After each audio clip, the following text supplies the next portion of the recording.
ഇവിടെ വ്യാസന്റെ അല്ലെങ്കിൽ വേദവ്യാസ മുനിയുടെ മാതാവായിരിക്കുന്ന സത്യവതി അല്ലെങ്കിൽ മുൻപുണ്ടായിരുന്ന പേര് മത്സ്യഗന്ധി എന്നാണ്. കാരണം മത്സ്യത്തിൽ നിന്നാണ് ഉണ്ടായത്. ഇങ്ങനെ കഥ പറഞ്ഞു വരുമ്പോൾ അതിനിടയ്ക്ക് ഓരോരോ ചോദ്യങ്ങൾ വരും. ഭാഗവതം പോലെ ഒരു കഥ പറഞ്ഞങ്ങ് തീർക്കുകയല്ല ഇതിന്. ഇടയ്ക്കിടയ്ക്കിടയ്ക്ക് ചോദ്യങ്ങൾ വരുമ്പോൾ ആ കഥയാണ് പിന്നെ പറയുക. പക്ഷെ നമ്മൾ പറയുമ്പോൾ ആ കഥ പൂർണ്ണമായിട്ട് അങ്ങ് പറഞ്ഞു പോകുന്നു എന്ന് മാത്രം.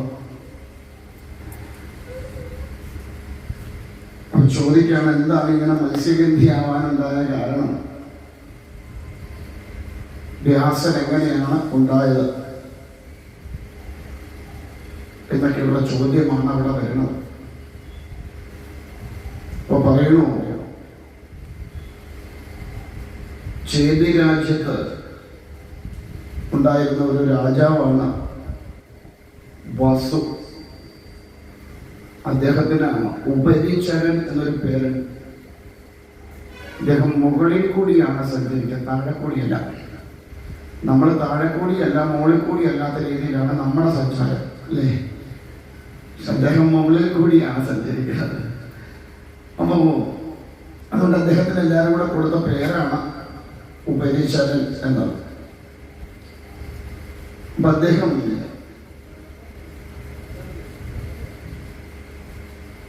അങ്ങനെ സഞ്ചരിക്കാൻ കാര്യം അദ്ദേഹം ഭംഗിയായ രീതിയിൽ തപസ് ചെയ്തു എന്നാണ്. തപസ് ചെയ്തപ്പോൾ ദേവേന്ദ്രൻ അദ്ദേഹത്തിന് ഒരു വിമാനം. സാധാരണ ദേവേന്ദ്രൻ അങ്ങനെ ചെയ്യുന്ന ഒരാളല്ല. കാരണം ഈ ദേവേന്ദ്രൻ ചില കുശുമ്പുള്ള ആളാണ്. നമ്മളെയൊക്കെ പോയാൽ ആരെങ്കിലും നന്നാവുന്നേ കണ്ടാൽ ഭയങ്കര സങ്കടമാണ്. ആരെങ്കിലും ഒന്ന് തപസ് ചെയ്യുന്നത് കണ്ടാൽ ഉടനെ വിഷമമാണ്. കാരണം അദ്ദേഹത്തിന്റെ സ്ഥാനം നഷ്ടപ്പെട്ടു പോകുമോ എന്നൊരാശങ്ക എപ്പോഴും ഈ ദേവേന്ദ്രൻ ഉണ്ടാവാറുണ്ട്. പക്ഷെ എന്തുകൊണ്ടോ ഇവിടെ അദ്ദേഹത്തിനൊരു എന്താ പറയുക, ഒരു വിമാനമൊക്കെ കൊടുത്തു. അങ്ങനെ ആ വിമാനത്തിലാണ് അദ്ദേഹം മുകളിൽ കൂടി സഞ്ചരിക്കുന്നത്. ആ രാജാവിന് ഗിരിക എന്ന് പറയുന്ന പത്നിയില് 5 പുത്രന്മാരുണ്ടായി. അദ്ദേഹം ഓരോ ദേശത്ത് അവരെല്ലാം വാഴിച്ചു. ഒരിക്കല് അദ്ദേഹത്തിന്റെ സുന്ദരിയായ ഭാര്യയ്ക്ക് എപ്പോഴും എന്തുണ്ടാവണം? സൗന്ദര്യം ഉണ്ടാവണം, അല്ലേ? ഭർത്താക്കന്മാർക്കൊക്കെ ഇഷ്ടം എപ്പോഴും ഭാര്യ സൗന്ദര്യവതിയാണ് എന്ന് കേൾക്കണതാണ്. അതുകൊണ്ട് തന്നെ ആ ഭാര്യമാരെയൊക്കെ എപ്പോഴും ഭർത്താക്കന്മാർ കൂടുതലും സംബോധന ചെയ്യുന്നതും എന്തായാലും നിങ്ങളേത് ഭർത്താക്കന്മാരെങ്ങാനും വിളിക്കാറില്ലേ സുന്ദരി? ഇല്ലേ? സുന്ദരി എന്ന് വിളിക്കുമ്പോൾ ഒന്ന് ശ്രദ്ധിച്ചോണം. കാരണം ഈ സുന്ദരൻ സുന്ദരി എന്നൊക്കെ പറഞ്ഞ സൗന്ദര്യമുള്ളതൊന്നല്ലാതെ ഒരർത്ഥം കൂടിയുണ്ട്. കുരങ്ങനെന്നും കുരങ്ങി എന്നൊക്കെ ഒരർത്ഥമുണ്ട്. ഈ രാമായണത്തിലുണ്ടല്ലോ സുന്ദരകാന്ഡം, അല്ലേ? രാമായണത്തിലെ ഏറ്റവും സുന്ദരമായ കാണ്ഡം എന്നൊരർത്ഥമുണ്ട്. അതോടൊപ്പം അതിനകത്ത് പറയണത് മുഴുവൻ വാനരന്മാരുടെ കഥയാണ്.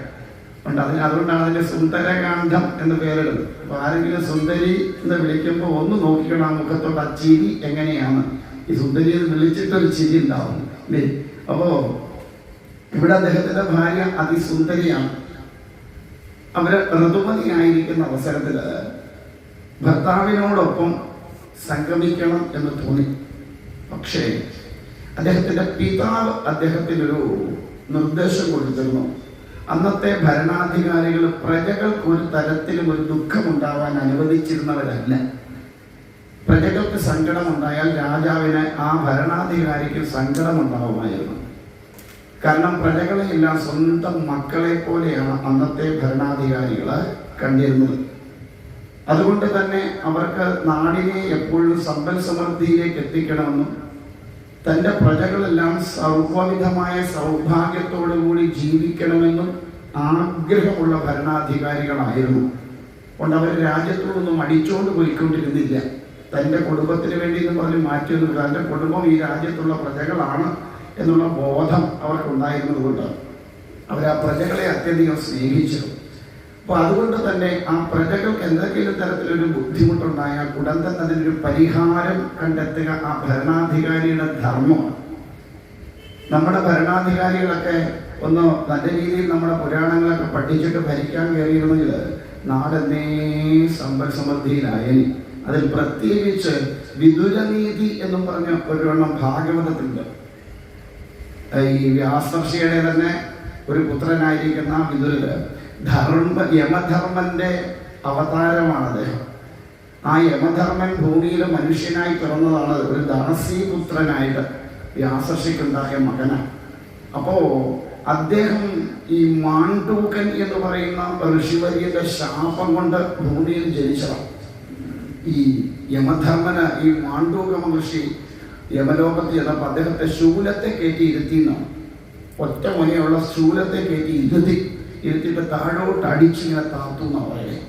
അപ്പൊ ചോദിച്ചു, എന്തിനാ എന്നെ ഇങ്ങനെ ചെയ്യണമെന്ന് ചോദിച്ചോ പറഞ്ഞു, കുട്ടിക്കാലത്ത് ഈ തുമ്പിയെ പിടിച്ചിട്ട് ഈർക്കില് എടുത്തിട്ട് അതിന്റെ വാലിലിങ്ങനെ, കുട്ടികൾക്കുള്ളൊരു ശീലമാണ്, അല്ലെങ്കിൽ നൂല് കെട്ടി പറപ്പിക്കുക, ഇങ്ങനെയൊക്കെ പണ്ട് കുഞ്ഞുങ്ങളിലേക്കൊക്കെ ചെയ്യും. അപ്പൊ അങ്ങനെ ഒരു തുമ്പിയെ പിടിച്ചിട്ട് അതിന്റെ വാലിലിങ്ങനെ എന്ത് ചെയ്തു, ഈർക്കില് കിട്ടി. അപ്പൊ അതിന്റെ ശിക്ഷയാണ് ഇവിടെ ചെന്നപ്പോ കിട്ടിയത്. നമ്മളൊക്കെ എവിടൊക്കെ കയറിയിരിക്കുന്നത് അവരാന് മാത്രമേ അറിയത്തുള്ളൂ. അത്ര നല്ല പ്രവൃത്തികളൊക്കെയാണ് നമ്മൾ ചെയ്ത് വെച്ചിട്ടുള്ളത്.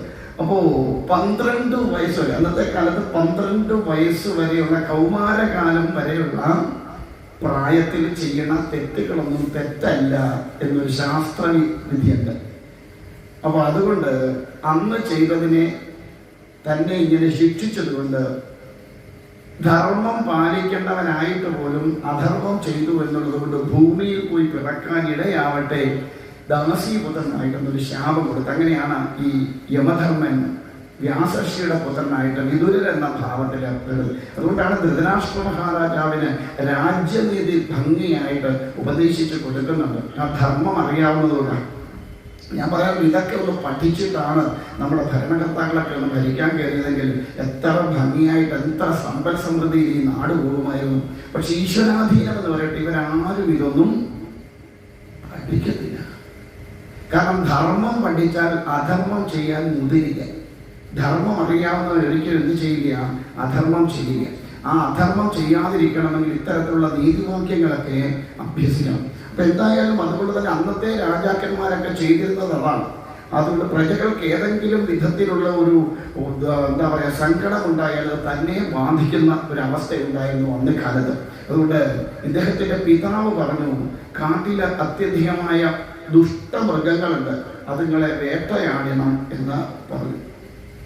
ഭാര്യയുടെ ആഗ്രഹം ഒരു വശത്ത്, പിതാവിൻ്റെ ആഗ്രഹം ഒരു വശത്ത്. ഇന്നാണെങ്കിൽ നമ്മൾ ഏതെടുക്കും?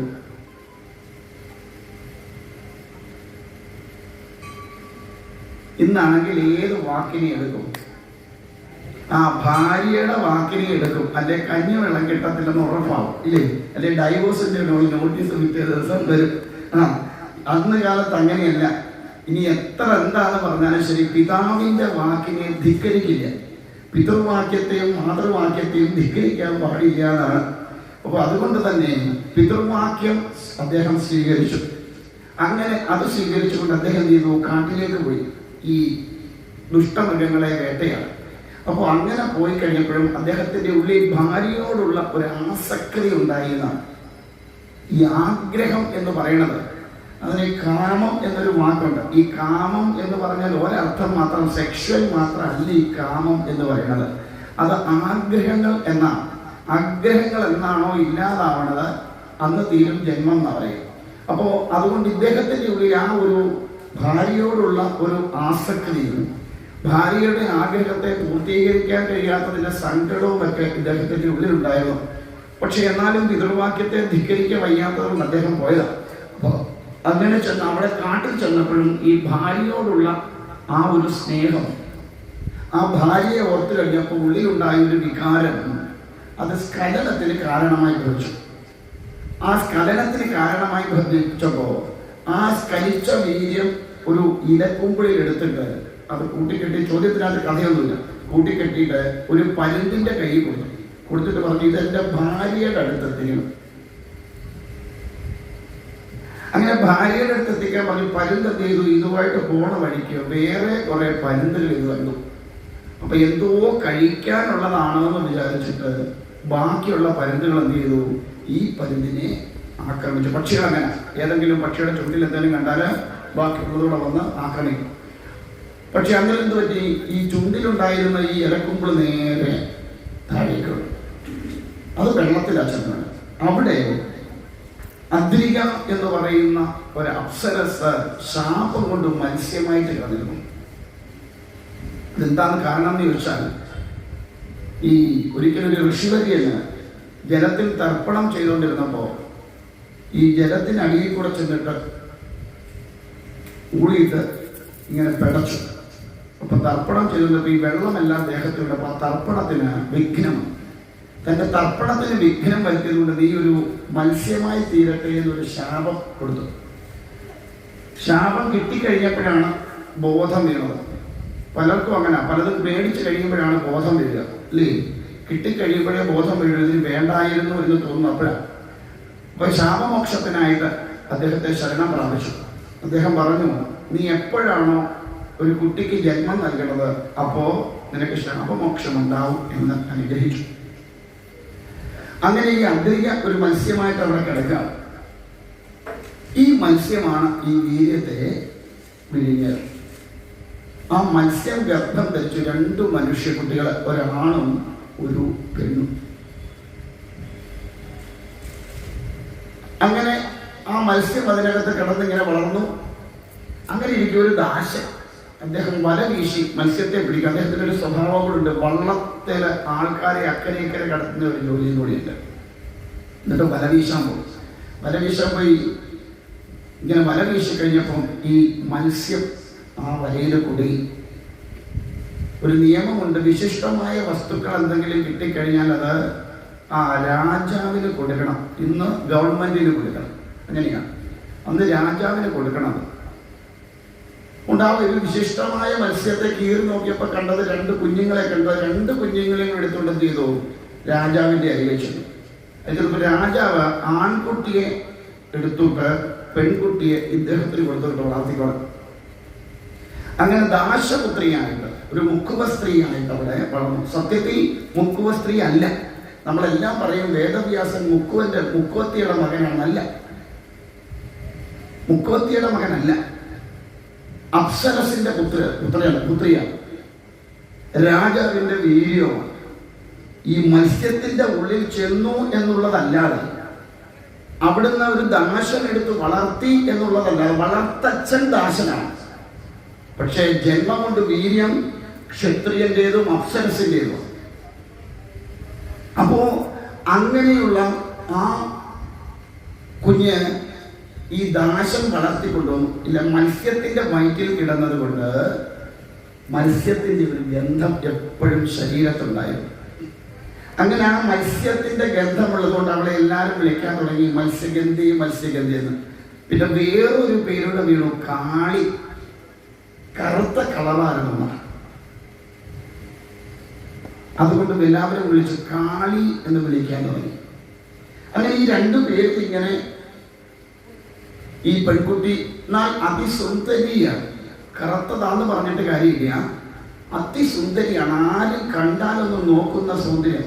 പണ്ട് പാട്ടുണ്ടല്ലോ, കറുപ്പിന് 7 അഴകെന്നൊക്കെ പറഞ്ഞിട്ട്. അതുപോലെ തന്നെ അതും ഒരു പ്രത്യേകതയാണ്. എല്ലാവരും വെളുത്തിരിക്കണം നിർബന്ധമൊന്നുമില്ല. കറുത്ത ആൾക്കാരാണെങ്കിലും അവർക്ക് കൊണ്ടൊരു ഒരു 7 അഴകുണ്ടെന്ന ഒരു എണ്ണക്കറുപ്പ് അല്ലേ എന്നൊക്കെ പറയുന്നത് പണ്ട് പറയണേക്കാം. എണ്ണക്കറുപ്പ് എന്നൊക്കെ പറഞ്ഞേക്കാം. അതുപോലെ നല്ല കറുപ്പുണ്ട്. ആ കറുപ്പ് കണ്ടാൽ ഒരു പ്രത്യേക സൗന്ദര്യമാണ്. അപ്പൊ അതുകൊണ്ട് ആ സൗന്ദര്യം ഭംഗിയായിട്ടുള്ളത് കൊണ്ട് അവളെ എല്ലാവരും അങ്ങനെ ഒരു പ്രത്യേക രീതിയിൽ സ്നേഹിക്കാനൊക്കെ തുടങ്ങി. അങ്ങനെ ഈ പെൺകുട്ടി വളർന്ന് വന്നു. അങ്ങനെ വളർന്ന് വന്നു കഴിഞ്ഞപ്പോ ഒരു ദിവസം ഈ ദാശൻ, അദ്ദേഹം വള്ളത്തിൽ അങ്ങനെ കടത്തുമെന്ന് പറഞ്ഞല്ലോ. അങ്ങനെ ഒരു മധ്യാഹ്ന സമയത്ത് അവിടെ ഒരു ഋഷിവര്യൻ എത്തിച്ചേർന്നു. അദ്ദേഹത്തിനെ ഒന്ന് എന്ത് വേണം, അക്കരയ്ക്ക് കടത്തണം. അപ്പൊ ആഹാരം കഴിച്ചുകൊണ്ടിരിക്കുമ്പോൾ എന്ത് ചെയ്യാൻ പാടില്ല, അവിടെ നിന്ന് എഴുന്നേറ്റ് പോകാൻ പാടില്ല. ആഹാരം കഴിച്ചുകൊണ്ടിരിക്കുന്നതിനിടയ്ക്ക് ആഹാരം വെച്ചിട്ട് എഴുന്നേറ്റ് പോയാൽ പിന്നെ ആഹാരം കഴിക്കാൻ കൊള്ളില്ല, അത് ഉച്ഛിഷ്ടമായിട്ട് മാറും. അതുകൊണ്ട് അതൊക്കെ പിന്നെ കഴിക്കാൻ കൊള്ളില്ല. അതുകൊണ്ട് ആ ദൈവം തമ്പുരാൻ ഇറങ്ങി വന്നാലും അന്നം കഴിച്ചുകൊണ്ടിരിക്കുമ്പോൾ അതിൻ്റെ മുമ്പിൽ നിന്ന് എഴുന്നേറ്റ് പോകാൻ പാടില്ല എന്ന് പറയും. അത് അന്നത്തിനെ നിന്ദിക്കുന്നതിന് തുല്യമായിട്ടാണ് പറയുക.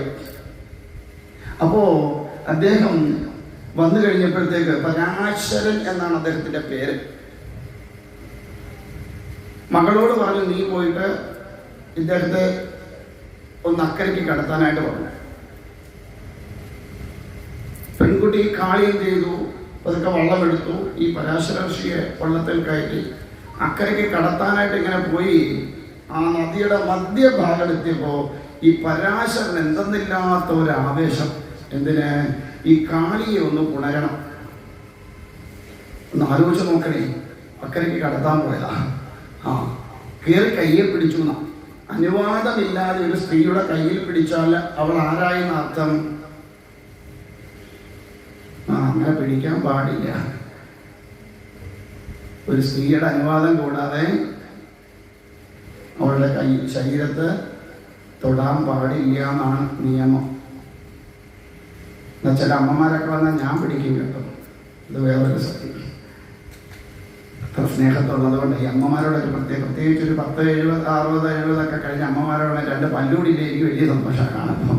എന്താണെന്നറിയാം, എൻ്റെ മുത്തശ്ശി ഓർമ്മ വരും. അപ്പം നല്ല രസമാണ്. അവരോടൊക്കെ സംസാരിക്കാൻ ഒരു പ്രത്യേക രസമാണ്. എനിക്ക് ഒരെണ്ണത്തിനെ കണ്ടില്ലല്ലോ. വീട്ടിൽ പോയോ? അതിൻ്റെ സഹസ്രാമം ചോദിക്കുമ്പോഴുണ്ടായിരുന്നു. അല്ല, ഈ എവിടെ എല്ലായിടത്തും ചെല്ലുമ്പോൾ കാണും അങ്ങനെ ഒരെണ്ണം. അത് നമുക്കൊരു രസമാണ്. അവരോട് ഇങ്ങനെ സംസാരിക്കുമ്പോൾ നമുക്കൊരു എനർജിയാണ്. മൂങ്ങായപ്പോൾ മിണ്ടാതിരിക്കൂലല്ലോ.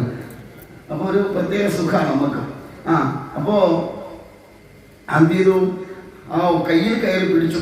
അപ്പോൾ പറഞ്ഞു, ഇത് പാടില്ല, അങ്ങൊരു ഋഷിവര്യനാണ്, ഇങ്ങനെ സ്ത്രീകളോട് ആവേശം കാണിക്കുന്ന അത്ര നന്നല്ല എന്ന് പറഞ്ഞു. പറഞ്ഞു, ഹേ കാളി, ഞാൻ ഒരുപാട് സ്ത്രീകളെ കണ്ടിട്ടുണ്ട്, എനിക്ക് ആരോടും തോന്നാത്ത ഒരാവേശം നിന്നോടുണ്ട്, അതുകൊണ്ടാണ് ഞാൻ കയ്യിൽ കയറി. പറഞ്ഞു, ഇത് ശരിയല്ല, വെള്ളമാണ്,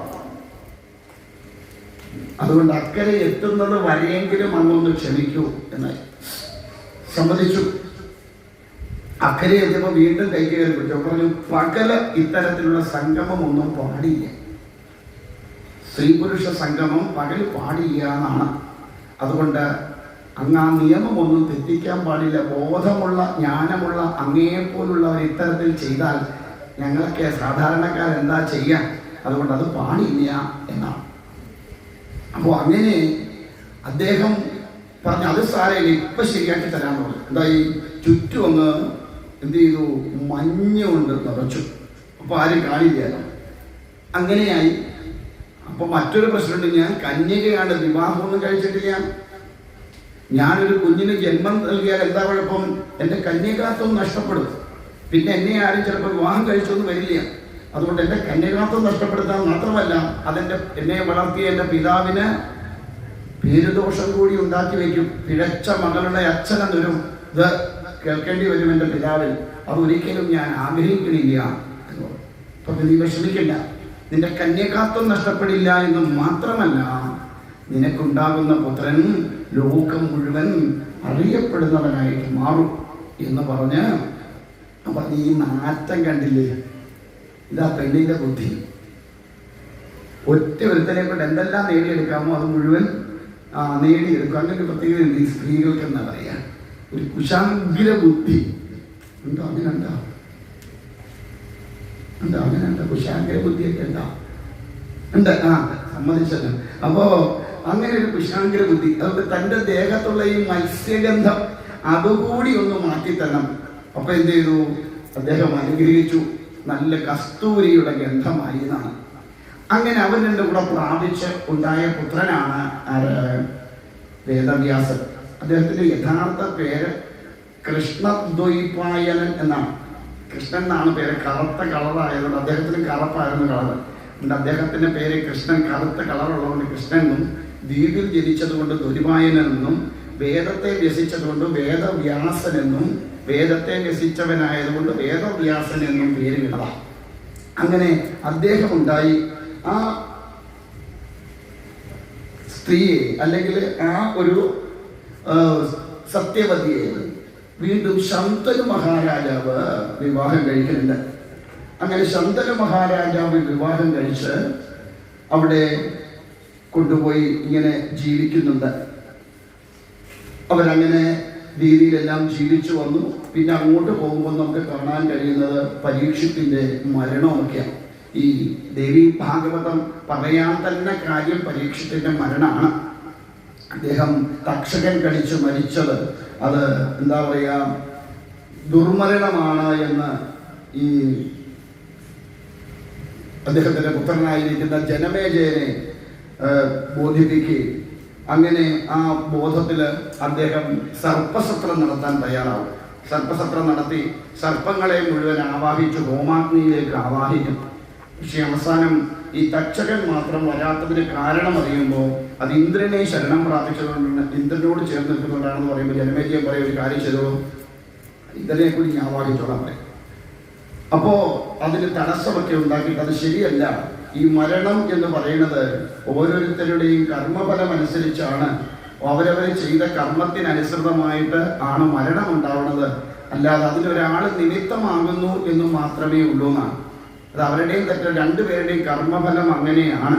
അപ്പൊ അതുകൊണ്ട് അതിന് ഇത്തരത്തിലുള്ള നീചമായ പ്രവൃത്തി ചെയ്യാൻ പാടില്ല എന്ന് പറഞ്ഞുകൊണ്ട് അദ്ദേഹത്തെ അതിൽ നിന്ന് തടസ്സപ്പെടുത്തി കഴിയുമ്പോൾ അതിന് പാപപരിഹാരമാർത്തമായിട്ടാണ് എന്ത് ചെയ്യുന്നത്, ഈ അമ്പായജ്ഞം നടത്തുന്നത്. അവിടെ വെച്ചാണ് വേദവ്യാസമുനി ഈ ദേവി ഭാഗവതം ജനമേജയ മഹാരാജാവിന് ഉപദേശിച്ചു കൊടുക്കുന്നത്. അങ്ങനെ ആ ഉപദേശമാണ് നമുക്ക് ഇന്ന് ഈ രീതിയിലേക്ക് കിട്ടിയിരിക്കുന്നത്. അങ്ങനെ പറഞ്ഞു വന്നു കഴിയുമ്പോഴാണ് പിന്നെ അവിടെ ഈ വിഷ്ണുവും മഹാദേവനും ഈ ബ്രഹ്മാവും ഒക്കെ കൂടെ ഒരു യാത്ര ചെയ്തതായിട്ട് പറയും, ദേവിയുടെ ദർശനത്തിനായിട്ട്. ഈ ബ്രഹ്മാണ്ടം എന്ന് പറയുന്നത് ഒന്നല്ല, അനേകമുണ്ടെന്നാണ്. അതിൻ്റെ മുഴുവൻ അധീശത്വം ഭഗവതിക്കാണ്. അതുകൊണ്ടാണ് നമ്മൾ ലളിതാ സഹസ്രനാമം ജപിക്കും അനേക കോടി ബ്രഹ്മാണ്ട ജനന്യേ എന്ന് നമ്മൾ ജപിക്കുന്നത് കൊണ്ടാണ്. എത്രയോ കാലങ്ങൾക്ക് മുമ്പാണ് നമ്മുടെ ഗുരുക്കന്മാർ ഇങ്ങനെ പറയുന്നത് അനേക ബ്രഹ്മാണ്ടമുണ്ടെന്ന്. പിന്നെ അതൊക്കെ ശാസ്ത്രങ്ങളൊക്കെ കണ്ടുപിടിക്കാനൊക്കെ തുടങ്ങിയത് തന്നെ. അപ്പോൾ ആ അനേക കോടി ബ്രഹ്മാണ്ട ജനനിയായിരിക്കുന്ന ഭഗവതിയെ ദർശിക്കാനായിട്ട് എന്ത് ചെയ്തു, ഈ ബ്രഹ്മദേവനും ഒക്കെ കൂടെ പോയി. അപ്പോൾ ഒരു വിമാനത്തിലേറി അവരിങ്ങനെ യാത്ര ചെയ്തു. അതിൽ യാത്ര ചെയ്ത് ഓരോ ലോകവും കടന്ന് ചെന്ന് ഈ ഒരിടത്ത് ചെന്നപ്പോൾ അവിടെ ഇരിക്കുന്ന ഒരു ബ്രഹ്മാവ്. അപ്പോൾ ഒരു സംശയം, ഇതാരാണ് ഈ ബ്രഹ്മാവ്, ഞാനല്ലാതെ വേറെ ബ്രഹ്മാവ് എന്നൊരു സംശയം. അത് കഴിഞ്ഞ് അവിടെ കഴിഞ്ഞ് വൈകുണ്ഠം, വേറൊരു വൈകുണ്ഠത്തിൽ അവിടെ ഉണ്ട് ഒരു വിഷ്ണു, ഒരു കൈലാസം എത്തപ്പോൾ അവിടെ ഉണ്ടൊരു പരമേശ്വരൻ. ഇങ്ങനെ എല്ലാം കണ്ട് സാക്ഷാൽ ജഗദീശ്വരിയുടെ അരികിലെത്തി ചോദിച്ചു, അമ്മ എന്താണ് ഇങ്ങനെ ഒക്കെ കാണാനുണ്ടായ കാര്യം എന്ന് ചോദിക്കുമ്പോൾ പറയും, പുത്രന്മാരെ, ഈ നിങ്ങൾ ഒരു ബ്രഹ്മാണ്ടത്തിൽ നിന്ന് വന്നവരാ. ഇതുപോലെ അനേകം ബ്രഹ്മാണ്ടങ്ങളുണ്ട്. അവിടെ എല്ലാം ആരുണ്ട്, ബ്രഹ്മാവും വിഷ്ണുവും രുദ്രനും ഉണ്ട്. അതുകൊണ്ട് നിങ്ങൾ ഈ കണ്ടതൊക്കെ അതാണ് എന്ന് പറഞ്ഞിട്ട് അവരെല്ലാവരും ഭഗവതിയെ ഭംഗിയായിട്ട് സ്തുതിക്കും. അന്നേരം അമ്മ എന്ത് ചെയ്യുന്നു, അവരെ അനുഗ്രഹിക്കും. എന്നിട്ട് വിഷ്ണുവിന് ഒരു പ്രത്യേക അനുഗ്രഹം കൊടുക്കും. സ്ഥിതിയുടെ കാരകനായിട്ട് ദേവന്മാർക്ക് എന്തു പ്രശ്നം വന്നാലും അതിനെല്ലാം ഒരു പരിഹാരം കാണാനായിട്ട് വിഷ്ണുവിനെയാണ് നിർത്തിയിരിക്കുന്നത്. അതുകൊണ്ടാണ് നമുക്ക് കാണാൻ ഈ നാരായണൻ എപ്പോഴും എല്ലാ പ്രശ്നങ്ങൾക്കും പരിഹാരം കണ്ടെത്തുന്ന ഒരവസ്ഥ നമുക്ക് കാണാൻ കഴിയും. അത് സ്ഥിതിയുടെ കാരകനായതുകൊണ്ടാണ്.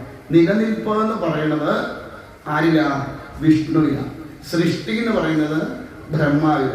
ഈ സൃഷ്ടി നടക്കുമ്പോൾ ഒരു കുഴപ്പം എന്താ വെച്ചാൽ, സൃഷ്ടി നടത്തുന്നവർ ശുദ്ധരല്ലെങ്കിൽ ഉണ്ടാവുന്ന സൃഷ്ടിയും കുഴപ്പത്തിലാവുന്ന. അതുകൊണ്ട് സൃഷ്ടി നടത്തുമ്പോൾ വളരെ ശ്രദ്ധിക്കണം എന്ന് പറയും. സൃഷ്ടി ആദ്യം എവിടെ ഉണ്ടാവുക, സൃഷ്ടി ആദ്യം നടക്കുന്നത് എവിടെയാ,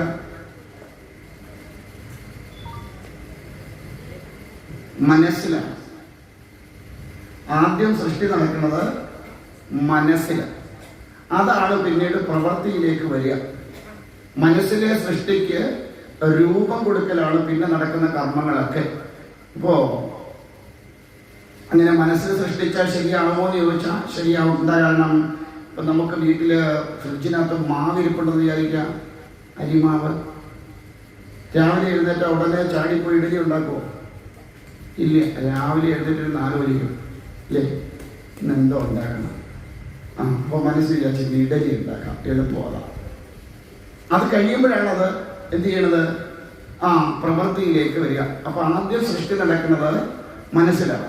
ആ മനസ്സിൽ സൃഷ്ടി നടക്കുമ്പോൾ ശുദ്ധമായിരിക്കണം ആ മനസ്സെന്ന് പറയാറുണ്ട്.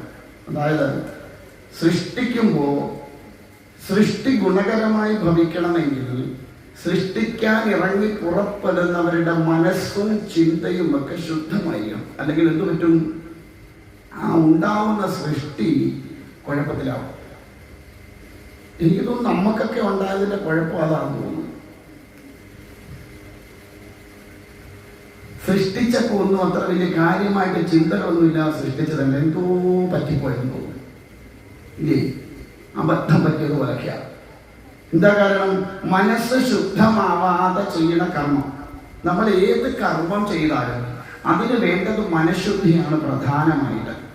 നമ്മളിപ്പോൾ ഈശ്വരഭജനം ചെയ്താലും പൂജ ചെയ്താലും ഏത് കർമ്മം അനുഷ്ഠിച്ചാലും അതിലാദ്യം വേണ്ടത് മനഃശുദ്ധിയാണ്. ആ മനഃശുദ്ധി ഉണ്ടാക്കിയെടുക്കാത്തിടത്തോളം കാലം ഉണ്ട്. ഉദാഹരണം പറഞ്ഞാൽ, നിങ്ങൾ മനസ്സിൽ ഭയങ്കര ടെൻഷൻ വെച്ചോണ്ടൊരു കറി ഉണ്ടാക്കിക്കും,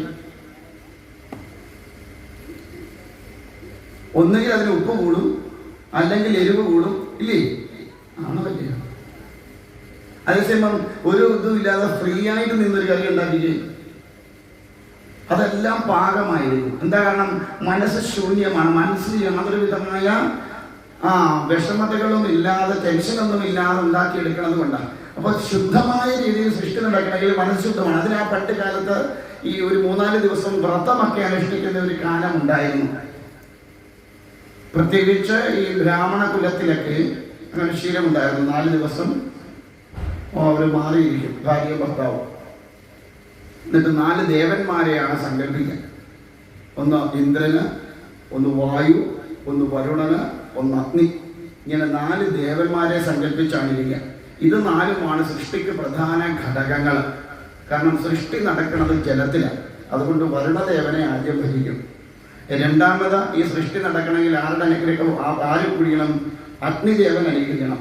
കാമം എന്ന അഗ്നി ജ്വലിച്ചെങ്കിൽ മാത്രമേ സൃഷ്ടിക്ക് വേണ്ടതായ വികാരങ്ങൾ ഉണ്ടാവുകയുള്ളൂ. അപ്പൊ അതുകൊണ്ട് അഗ്നിദേവനെ സ്മരിക്കും. പിന്നെയോ വായുദേവനെ സ്മരിക്കും. എന്തിനാ? ഇതിനെ സംയോജിപ്പിക്കുന്നത് വായുവാണ്. അപ്പൊ അതുകൊണ്ട് ആ വായുദേവനെ സ്മരിക്കും.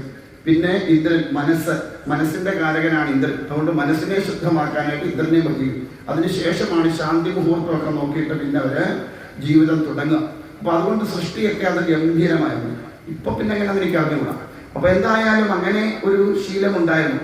നമ്മളൊക്കെ ഈ ഒന്നായ നിന്നേക രണ്ടെന്ന് കണ്ടളവിലെന്ന് പറഞ്ഞ് പോയിട്ട് ആ സൃഷ്ടി നടത്തുന്നത് അല്ലേ? രാവിലെ ഇറങ്ങി പോകുമ്പോൾ ഒന്നാണ്, തിരിച്ച് കയറി വരുമ്പോൾ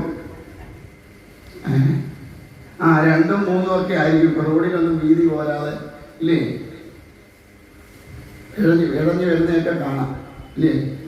വന്നേച്ച് സൃഷ്ടി നടത്തുമ്പോൾ എന്ത് ചെയ്യും? ഇവിടെ അച്ഛൻ ഒരു ഗ്ലാസ് വെച്ചാൽ മോൻ 2 എടുത്ത് മുമ്പിൽ കൊണ്ടുവച്ചു തുടങ്ങും. അതാവും ശീലം.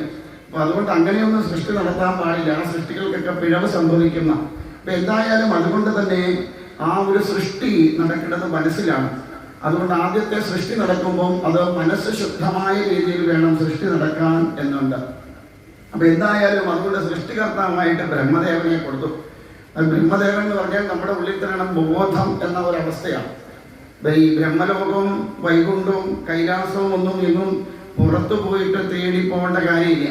നമ്മളിൽ തന്നെ ഉണ്ട് ഈ 3 ലോകങ്ങളും. ബ്രഹ്മലോകവുമുണ്ട്, വൈകുണ്ഠവുമുണ്ട്, കൈലാസവുമുണ്ട്. ഇത് 3ഉം നമ്മളിലാണ്. നമ്മൾ പൈസ മുടക്കി അതിന് കൈലാസത്തിൽ പോയി കാണാൻ പോകണം അല്ലേ? വീട്ടിൽ ഇരുന്നുകൊണ്ട് തന്നെ കൈലാസത്തിൽ പോയി ശിവനെ കാണാൻ പറ്റും. പക്ഷെ അതിന് ഇച്ചിരി മെനക്കേടുണ്ടെന്ന് മാത്രം. നല്ലൊരു ഗുരുവിൽ നിന്ന് അതിന് വേണ്ട അഭ്യാസം സ്വീകരിച്ചുകൊണ്ട് ശ്രമിച്ചാൽ നമുക്ക് നേരെ കൈലാസത്തിൽ പോകാൻ കഴിയും. എവിടാ ബ്രഹ്മലോകം ഇരിക്കണത്? ബ്രഹ്മലോകം ഇവിടെയാണ്. വൈകുണ്ഠം എന്ന് പറയുന്നത് ഇവിടെയാണ്. കൈലാസം ഇവിടെയാണ്. നമ്മൾ ജപിക്കാറില്ലേ എളുപ്പമായുള്ള വഴിയെ കാണുമ്പോ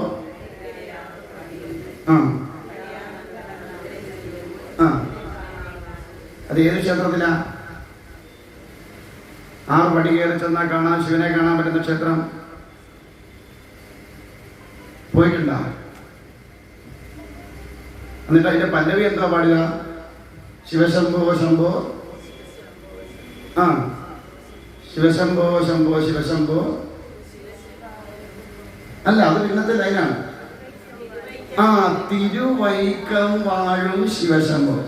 വൈക്കത്ത് 6 പടി കയറി ചെന്നാൽ ശിവനെ കാണാൻ പറ്റുമോ? പോയിട്ടുണ്ടോ വൈക്കത്ത്? ഇല്ല. പോണം. മഹാക്ഷേത്രങ്ങളൊക്കെ പോയി കാണണം. പരമാവധി പോയി നമുക്ക് സമയം കിട്ടുമ്പോൾ പോയി മഹാക്ഷേത്രങ്ങളൊക്കെ പോയി ദർശിക്കണം. 6 പടിയൊന്നും കയറി ചെന്നാൽ അവിടെ ശിവനെ കാണാൻ പറ്റില്ല. അപ്പൊ പിന്നെ ഈ 6 പടി കയറിയ ശിവനെ കാണുന്ന എവിടെ? ഏത് ക്ഷേത്രത്തിലാണ്? ഈ ക്ഷേത്രത്തിലാണ്. ഇതിനകത്തൊരു 6 പടിയുണ്ട്. അതിന് ഷഡാധാരമെന്നും ഷഡ്ചക്രമെന്നും ഒക്കെ ആചാര്യന്മാർ പറയും. ആ 6 ചക്രങ്ങളാണ് മൂലാധാരം, സ്വാധിഷ്ഠാനം, മണിപൂരകം, അനാഹതം, വിശുദ്ധി, ആജ്ഞ എന്ന് പറയുന്ന 6 ചക്രങ്ങൾ. ആജ്ഞാചക്രം എന്ന് പറയുമ്പോൾ ഇവിടെ വരും. അത് കഴിഞ്ഞ് 7ാമത്തെ പടി ഇതാണ് സഹസ്രാര പത്മം എന്ന് പറയുന്നത്. 1000 ഇതളോട് കൂടിയ ഒരു താമര അവിടെ ഉണ്ട്. അവിടെ അതിൻ്റെ മധ്യത്തിൽ 3 മണ്ഡലങ്ങളുണ്ടെന്നാണ്. ഒന്ന് ചന്ദ്രമണ്ഡലം, ഒന്ന് സൂര്യമണ്ഡലം, ഒന്ന് അഗ്നിമണ്ഡലം. ആ അഗ്നിമണ്ഡലത്തിന്റെ മധ്യത്തിലാണ് ആരിയ്ക്കണത്? ശിവപെരുമാൾ ഇരിക്കണം. അപ്പൊ ഈ 6 പടി കയറി ചെല്ലാൻ പറയുന്നത് നമ്മുടെ ഉള്ളിലാണ്. അപ്പൊ ആരാ കയറിപ്പോണ്ടേ? നമ്മളാണ് കയറിപ്പോകേണ്ടത്. നമ്മളെന്ന് പറയുമ്പോൾ ആരാ? അകത്ത് കിടക്കണ ജീവൻ.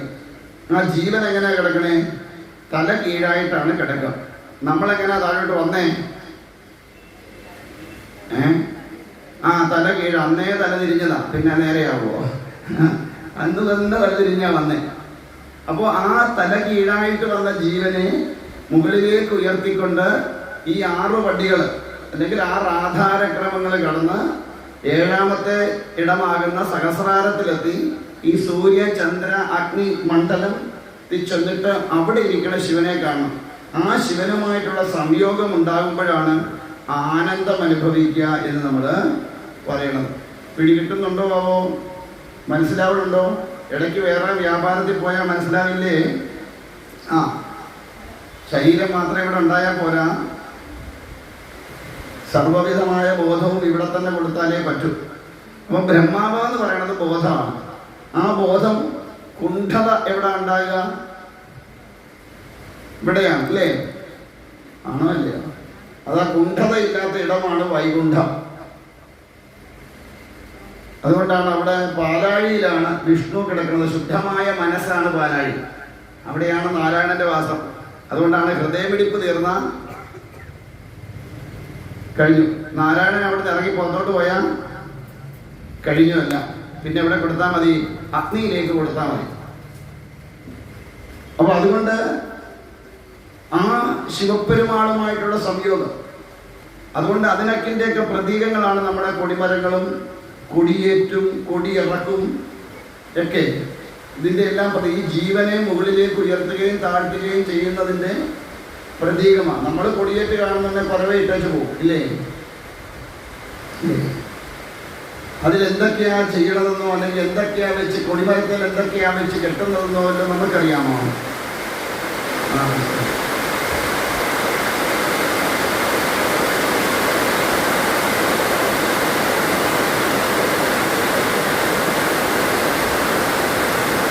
പുറകെ പോയാൽ എല്ലാം മുമ്പോട്ട് പോകാം.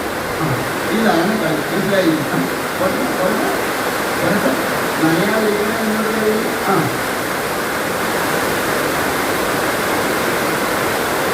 ഓടെ എല്ലാം ഓടെ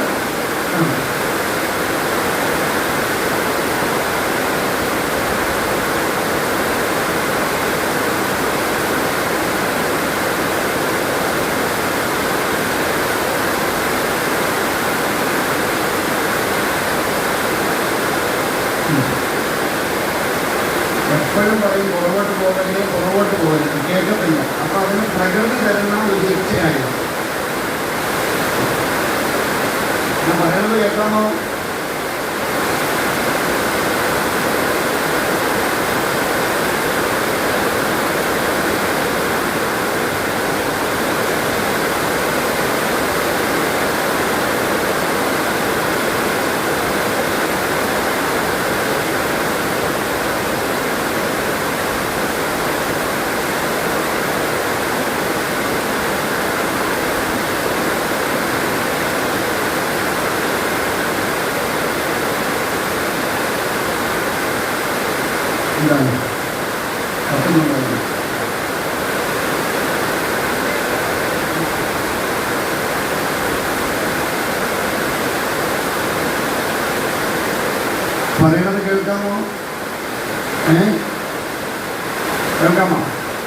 അപ്പോ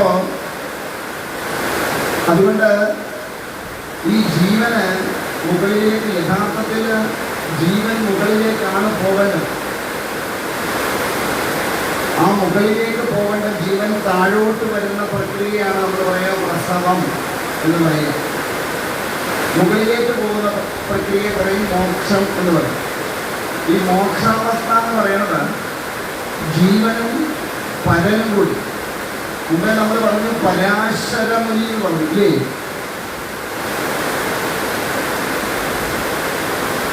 നമ്മൾ പറഞ്ഞില്ലേ പരാശരമുനിന്ന്.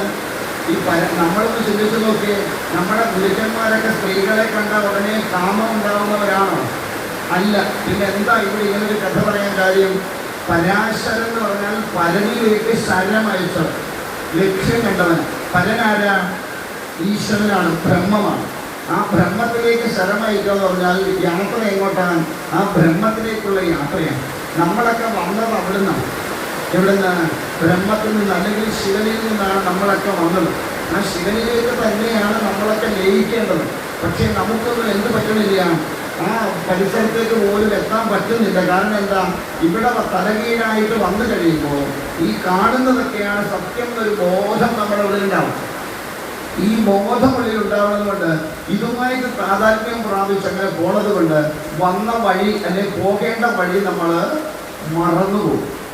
അതുകൊണ്ടാണ് നമുക്ക് ചെന്നെത്തേണ്ടത് എത്താൻ കഴിയാതിരുന്നത്. നാളെ രാത്രി പറ്റുന്നെങ്കിൽ ഭദ്രകാളിയെ പറയുമ്പോൾ അത് മനസ്സിലാവും. നേരം പോലെ നോക്കട്ടെ, പറ്റുന്നെങ്കിൽ പറയാം. അപ്പോൾ ഭദ്രകാളിയെ പറയുമ്പോൾ നമുക്ക് മനസ്സിലാവും എന്താണ് യഥാർത്ഥത്തിൽ ഭദ്രകാളി നമുക്ക് മനസ്സിലാവുമ്പോഴാണ് നമ്മുടെ ജീവിത ലക്ഷ്യം എന്താണെന്ന് തിരിച്ചറിയാം. അപ്പോൾ അതുകൊണ്ട് ആ ജീവനെ പരമമായിരിക്കുന്ന ബ്രഹ്മത്തിലേക്ക് ലയിപ്പിക്കുമ്പോഴാണ് ആനന്ദം അനുഭവിക്കാൻ കഴിയുക. അവിടെ അനുഭവിക്കുന്ന ആനന്ദത്തിന് പിന്നെ ഇകഴ്ചയില്ല. അപ്പോൾ പരാശരമുനിക്ക് സത്യവതിയില്ല. സത്യത്തെ വരിച്ചവളാണ്, സത്യം എന്ന ബോധത്തെ ഉൾക്കൊണ്ടവളാണ് സത്യവതി. അപ്പൊ സത്യവതിയും പരാശരനും കൂടെ സംഗമിച്ചു എന്ന് പറഞ്ഞാൽ പരമമായിരിക്കുന്ന ഈശ്വരനത്തിലേക്ക്, ബ്രഹ്മത്തിലേക്ക് ശരത്തെ അയച്ച് അവതുമായി സംയോഗം കൂടിയിരിക്കുന്ന ജീവൻ സത്യമായിരിക്കുന്ന അവസ്ഥയിലെ പരബ്രഹ്മമായിട്ട് ലയിച്ചിരിക്കുന്ന വസ്തുവിനോട് ജീവൻ എന്ന സത്യവതി എന്ത് ചെയ്തു? സത്യത്തെ അറിഞ്ഞ ജീവൻ സംയോഗമുണ്ടായപ്പോൾ അതിൽ നിന്നുണ്ടായ പ്രതിഫലനമാണ് ഏത്? വ്യാസൻ എന്ന് പറയുന്നത്. അതായത് ജ്ഞാനം ഉണ്ടാവുക അപ്പോഴാണ്. ഈശ്വരീയമായ താതാത്മ്യം പ്രാപിക്കുമ്പോഴാണ് നമുക്ക് ജ്ഞാനം ഉണ്ടാവുക. നമ്മൾ ഇന്ന് പഠിച്ചു വച്ചിരിക്കുന്നതും ജ്ഞാനം എന്ന് പറയാൻ പറ്റില്ല. ഉണ്ട്, അറിവാണ്, പക്ഷെ എങ്കിലും അതിനെ പൂർണ്ണമായ ഒരു ജ്ഞാനമെന്ന് നമുക്ക് പറയാൻ കഴിയില്ല. കാരണം എന്താ? യഥാർത്ഥ ജ്ഞാനം ഇതൊന്നുമല്ല. ഇതൊക്കെ എന്തിനു വേണ്ടിയിട്ടാന്ന് വെച്ചാൽ യഥാർത്ഥ ജ്ഞാനത്തിലേക്ക് എത്താൻ വേണ്ടിയിട്ടാണ്. ഏതൊന്നറിഞ്ഞാലാണോ ഇനി ഒന്നും അറിയാനില്ലാത്തത്, ആ അറിവ് നേടുമ്പോഴാണ് പരമമായ ജ്ഞാനം എന്ന് നമുക്ക് പറയാൻ കഴിയുക. അപ്പൊ അതുകൊണ്ട് അങ്ങനെയുള്ള ആ ഒരു രീതി, ആ ജീവനെ പരമമായിരിക്കുന്ന ബ്രഹ്മത്തിലേക്ക് എത്തിക്കലാണ് ലക്ഷ്യം. അത് നമുക്ക് സമയം പോലെ കൊടിമരം എന്താണെന്നും അല്ലെങ്കിൽ ആ ഒരു ഇതിലേക്ക് ഒരു സെക്ഷൻ വരികയാണെങ്കിൽ അന്നേരം നമുക്ക് നോക്കാം ഈ കൊടിയേറ്റ് എന്താണ്, അല്ലെങ്കിൽ കൊടിയേറക്ക് എന്താണ്, കൊടിയേറ്റ് കണ്ട കൊടിയേറക്ക് കാണണം എന്ന് പറയുന്നത് എന്തുകൊണ്ടാണ്, അല്ലെങ്കിൽ ആ കൊടിമരത്തിൽ വെച്ച് കെട്ടുന്ന സാധനങ്ങൾ എന്തൊക്കെയാണ്, അതെന്തിനാണ് അങ്ങനെ വെച്ച് കെട്ടണത് ഇത്യാദി. ഇതൊക്കെ നമ്മൾ അറിയണം. നമ്മളിങ്ങോട്ട് വന്നു വെച്ചാൽ വെപ്പം വെച്ച് ഓടിപ്പോയിട്ട് കാര്യമില്ല. കൊടിമരം കൊടിയേറിയുന്ന സമയത്തെങ്ങാനും കയറിലൊന്ന് കുരുങ്ങിയാൽ നമ്മൾ എന്താ പറയും? ഷോ, ഇത്തവണ ഏതാണ്ട് ദോഷമാ, കുരുങ്ങി എന്നും പറഞ്ഞ് നമ്മൾ പോകും ഇല്ലേ? ആ കുരുങ്ങൽ എവിടെയാ കുരുങ്ങുന്നതെന്നുള്ളതൊക്കെ നമുക്ക് അറിയണം. എന്തുകൊണ്ടാണ് അങ്ങനെ കുരുങ്ങുന്നത്, എപ്പോഴാണ് അത് കുരുക്കുണ്ടാവുക എന്നൊക്കെ നമ്മൾ അറിയേണ്ടതുണ്ട്. അപ്പൊ ഇതൊക്കെ അറിഞ്ഞുകൊണ്ടാവണം നമ്മൾക്ക് ക്ഷേത്ര ദർശനം നടത്തുമ്പോൾ ഇതൊക്കെ എന്തൊക്കെയാണെന്ന് തിരിച്ചറിവോടുകൂടി വേണം നമ്മൾ വന്ന് ഈ കൊടിയേറ്റാണേലും കൊടി എന്തുകൊണ്ടാണ് കൊടിയിറക്ക, കൊടിക്കൂറ നിലത്ത് മുട്ടാൻ പാടില്ല അല്ലേ? പറയാറില്ലേ? കൊടിക്കൂറ നിലത്ത് മുട്ടാൻ പാടില്ല. എന്താ? ഭൂമിയിൽ മുട്ടിയ കുഴപ്പം ചെളി പിടിക്കും, അതുകൊണ്ടാണ് അല്ലേ? അല്ല, അപ്പൊ അതിനൊക്കെ കാരണങ്ങളുണ്ട്. അപ്പൊ നിങ്ങൾ ഈ പിന്നെ കണ്ടിട്ടുണ്ടാവും ഈ ചില സമയങ്ങളിൽ ഈ വിശേഷാൽ ഹോമങ്ങളൊക്കെ നടക്കുമ്പോൾ അവിടെ ഹോമകുണ്ടത്തിന്റെ സൈഡ് ശ്രദ്ധിച്ചാൽ മനസ്സിലാവും. ഒരു ഇലയ്ക്കകത്ത് നെല്ലും ഒരിലയ്ക്കകത്ത് അരി, എന്നിട്ട് അതിൻ്റെ മുകളിൽ ഒരു വസ്ത്രം വെച്ചിട്ട് ഒരു നാളികേരം വെച്ച് അതിൻ്റെ മുകളിൽ ഒരു കൂർഷം വെച്ച് കണ്ടിട്ടുണ്ടാവും. ശ്രദ്ധിച്ചിട്ടുണ്ടോ? ഉണ്ടോ? എന്തിനാ ഇങ്ങനെ വെക്കുന്നത്? അത് തിരുമേനിക്ക് തേങ്ങ അടിച്ചുകൊണ്ട് പോകണം, അരിയും കൊണ്ടുപോയി കഞ്ഞി വെക്കണം, അതിനു വേണ്ടിയിട്ട് ഉണ്ടാക്കുന്ന ഓരോ ഉടായിപ്പ് ഇല്ലേ? ഇങ്ങനെയല്ലേ നമ്മൾ ധരിച്ചു വെച്ചേക്കണേ? ആ എന്നല്ല, നെല്ല് എന്ന് പറയണത് സൂര്യമണ്ഡലം, അരി എന്ന് പറയുന്നത് ചന്ദ്രമണ്ഡലം, അതിനകത്തെ വസ്ത്രം എന്ന് പറയുന്നത് അഗ്നിമണ്ഡലം. അതിൻ്റെ മധ്യത്തിലിരിക്കുന്ന ഈശ്വര സ്വരൂപത്തെ സങ്കല്പിച്ചാണ് അങ്ങനെ വെക്കുന്നത്. എന്നിട്ടത് കൂർശം വെക്കുന്നത് എന്താ വെച്ചാൽ ദർഭ കൊണ്ടാണ് കൂർശം ഉണ്ടാക്കുക ഇല്ലേ? ദർഭ എന്തിന്റെ പ്രതീകമാണ്? മോക്ഷത്തിന്റെ പ്രതീകമാണ്. അതിനാ ദർഭ എല്ലാ പൂജയ്ക്കും ഉപയോഗിക്കും, ഹോമത്തിനും എല്ലാം ഉപയോഗിക്കും ദർഭ. അത് മോക്ഷത്തിന്റെ പ്രതീകമാണ്. ഈ പൂജയൊക്കെ ചെയ്യണതാ എന്തിനാന്ന് ചോദിച്ചാൽ എന്തിനാ? മോക്ഷപ്രാപ്തി ഉണ്ടാവാനാണ്. പക്ഷേ ഇപ്പൊ നമുക്കെല്ലാം മോശം കിട്ടിക്കൊണ്ടിരിക്കുക, എന്താണെന്നറിയത്തില്ല. പൂജ ചെയ്ത് കഴിഞ്ഞാൽ എല്ലാം മോശമാണ്. അപ്പൊ അതുകൊണ്ടാണ് മോക്ഷപ്രാപ്തിയിലേക്ക് എത്തണം, ജീവനെ ഊർധ്വഗതിയിലേക്ക് കൊണ്ടുപോകണം എന്ന സങ്കല്പത്തിലാണ് അത് ചെയ്യണത്. അപ്പൊ അതുകൊണ്ട് ഇതൊക്കെ മനസ്സിലാക്കിക്കൊണ്ടാവണം. അപ്പൊ ആ ജീവനെ പരമമായ ലക്ഷ്യത്തിലേക്ക് എത്തിക്കുന്നവരാണ് പരാശരൻ. അപ്പോൾ കിട്ടുന്ന അനുഭവമാണ്, അല്ലെങ്കിൽ അതിന്റെ റിസൾട്ടാണ് വേദവ്യാസൻ എന്ന്, അല്ലെങ്കിൽ ജ്ഞാനത്തിന്റെ അപാരമായ ഉറവിടമാണ് ആര്? വ്യാസൻ. അപ്പൊ അതുകൊണ്ട് ആ വ്യാസൻ എന്ന് പറയുന്നത് ആ ജീവന് കിട്ടുന്ന ജ്ഞാനമാണ്. ക്ലിയർ ആയോ? അവിടുന്ന് അങ്ങോട്ട് പോകുമ്പോഴാണ് ഒരു സത്യവ്രതൻ എന്ന് പറയുന്ന ഒരാളിന്റെ കഥയും കൂടി അവിടെ പറയുന്നത്. അദ്ദേഹം ഭഗവതി അനുഗ്രഹിച്ചു എന്നാണ് അദ്ദേഹത്തെ. ചോദിക്കുകയാണ്, ഈ ഭഗവതി എല്ലാവരെയും ഇങ്ങനെ അങ്ങ് അനുഗ്രഹിക്കാതിരിക്കുകയാണ്, എന്നിട്ട് നമ്മളെ ആരും ഇതുവരെ ആരും അനുഗ്രഹിച്ചില്ല. നമ്മളെ അനുഗ്രഹിച്ചോ ഭഗവതി? നമ്മളെ ഭഗവതി അനുഗ്രഹിച്ചോ?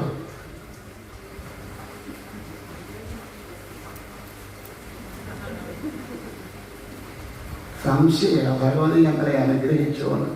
ഇതിലേക്കുള്ളൊക്കെ എന്താ നിങ്ങളെ കയ്യിലിരിപ്പ് വെച്ച് നോക്കി ഇത്രയും പോലും തരാൻ പാടില്ലാത്ത, എന്നിട്ട് ഇത്രയൊക്കെ തന്നില്ല. ഇതിലേക്കുള്ളതിലേക്ക് ഒരു അനുഗ്രഹം നിങ്ങൾക്ക് എന്താ വേണ്ടത്? അപ്പോ ഭഗവതി അനുഗ്രഹിച്ചു എന്നാണ്.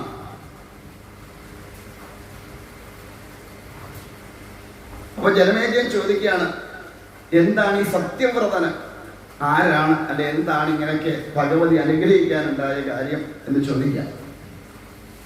പറയാണ്, കോസലം എന്ന രാജ്യത്ത് ദേവദത്തൻ എന്ന് പറയുന്ന ഒരാളുണ്ടായിരുന്നു. അപ്പൊ അദ്ദേഹം പുത്രനുണ്ടാവാനായിട്ട് പുത്രകാമ ഇഷ്ടി നടത്തി. പുത്രകാമ ഇഷ്ടി യാഗം എന്ന് പറയില്ല, പുത്രകാമ ഇഷ്ടി എന്ന് പറഞ്ഞാൽ യാഗം എന്നർത്ഥം. നമ്മൾ പറയുമ്പോൾ അതിൻ്റെ കൂടെ എന്തുകൂടെ ചേർക്കും? യാഗവും കൂടെ ചേർക്കാറുണ്ട്. അപ്പൊ പുത്രകാമ ഇഷ്ടി നടത്തിയപ്പോ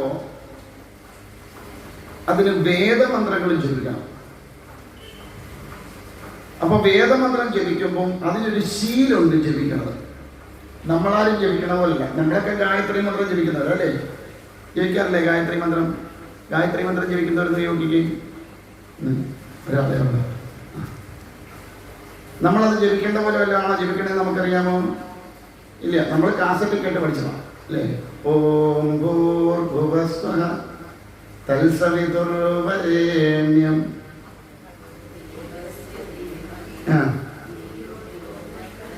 അവിടെയാ കുഴപ്പം.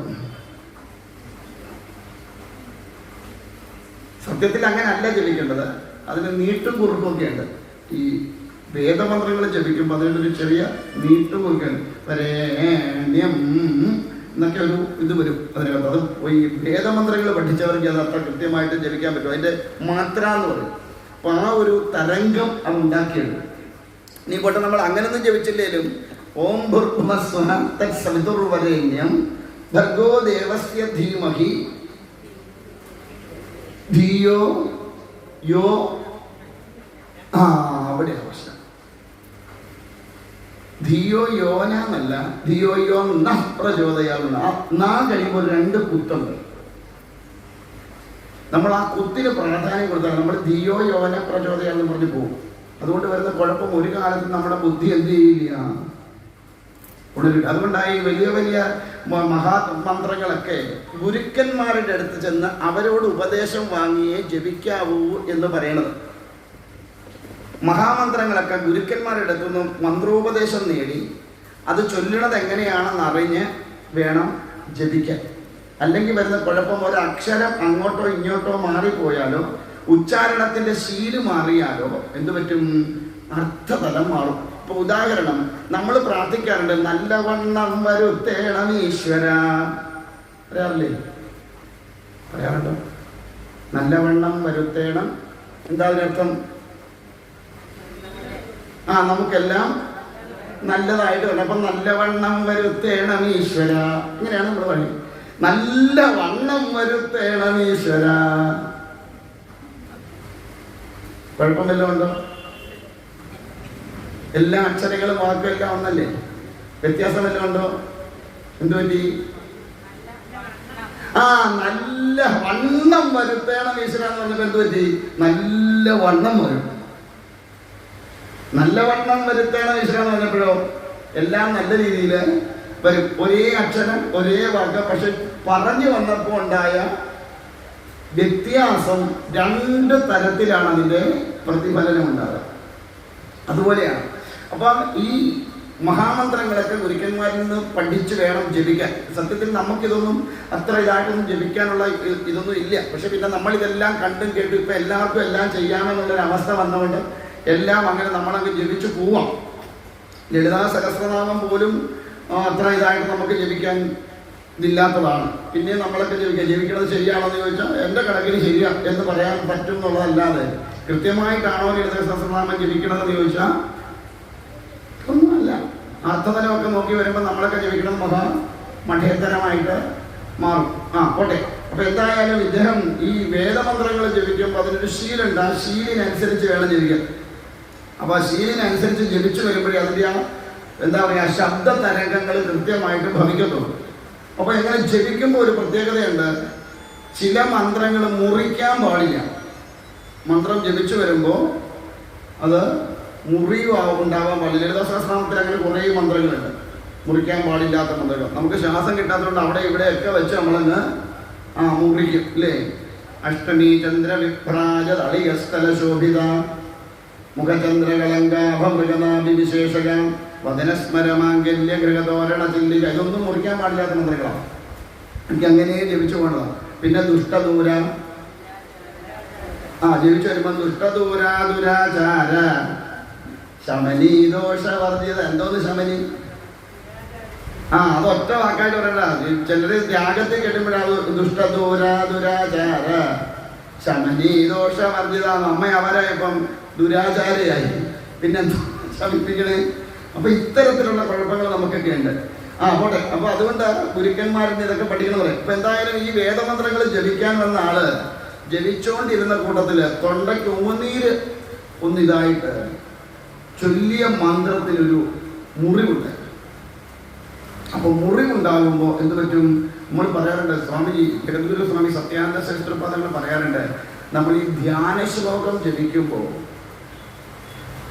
ആ ജപിക്കണ ധ്യാന ശ്ലോകത്തിന്റെ രൂപം അന്തരീക്ഷത്തിൽ സൃഷ്ടമാകുന്നവയാണ്. അതുകൊണ്ട് ആ മന്ത്രങ്ങളൊക്കെ തെറ്റാതെ ജപിക്കണം എന്ന് പറയുന്നത്. ഓരോ തെറ്റ് വരുമ്പോഴും ആ ഉണ്ടാക്കി വെച്ചിരിക്കുന്ന രൂപത്തിന് അംഗവൈകല്യം ഉണ്ടാവുന്നത്. വളരെ കൃത്യമായിട്ടാണ് ജപിക്കണതെങ്കിൽ ആ രൂപം അവിടെ അതുപോലെ സൃഷ്ടമാകും. അത് പണ്ടൊരിക്കൽ സ്വാമിജി തെളിയിച്ചതാണ്. കിർലിയൻ എന്ന് പറയുന്ന ഒരു ക്യാമറ വെച്ചിട്ട് ഒരു യാഗശാലയിൽ വെച്ചിട്ട് സാക്ഷാൽ മഹാദേവന്റെ രൂപം അന്തരീക്ഷത്തിൽ ഭംഗിയായിട്ട് തെളിഞ്ഞു നിൽക്കുന്നതായിട്ട് കാണിച്ചു.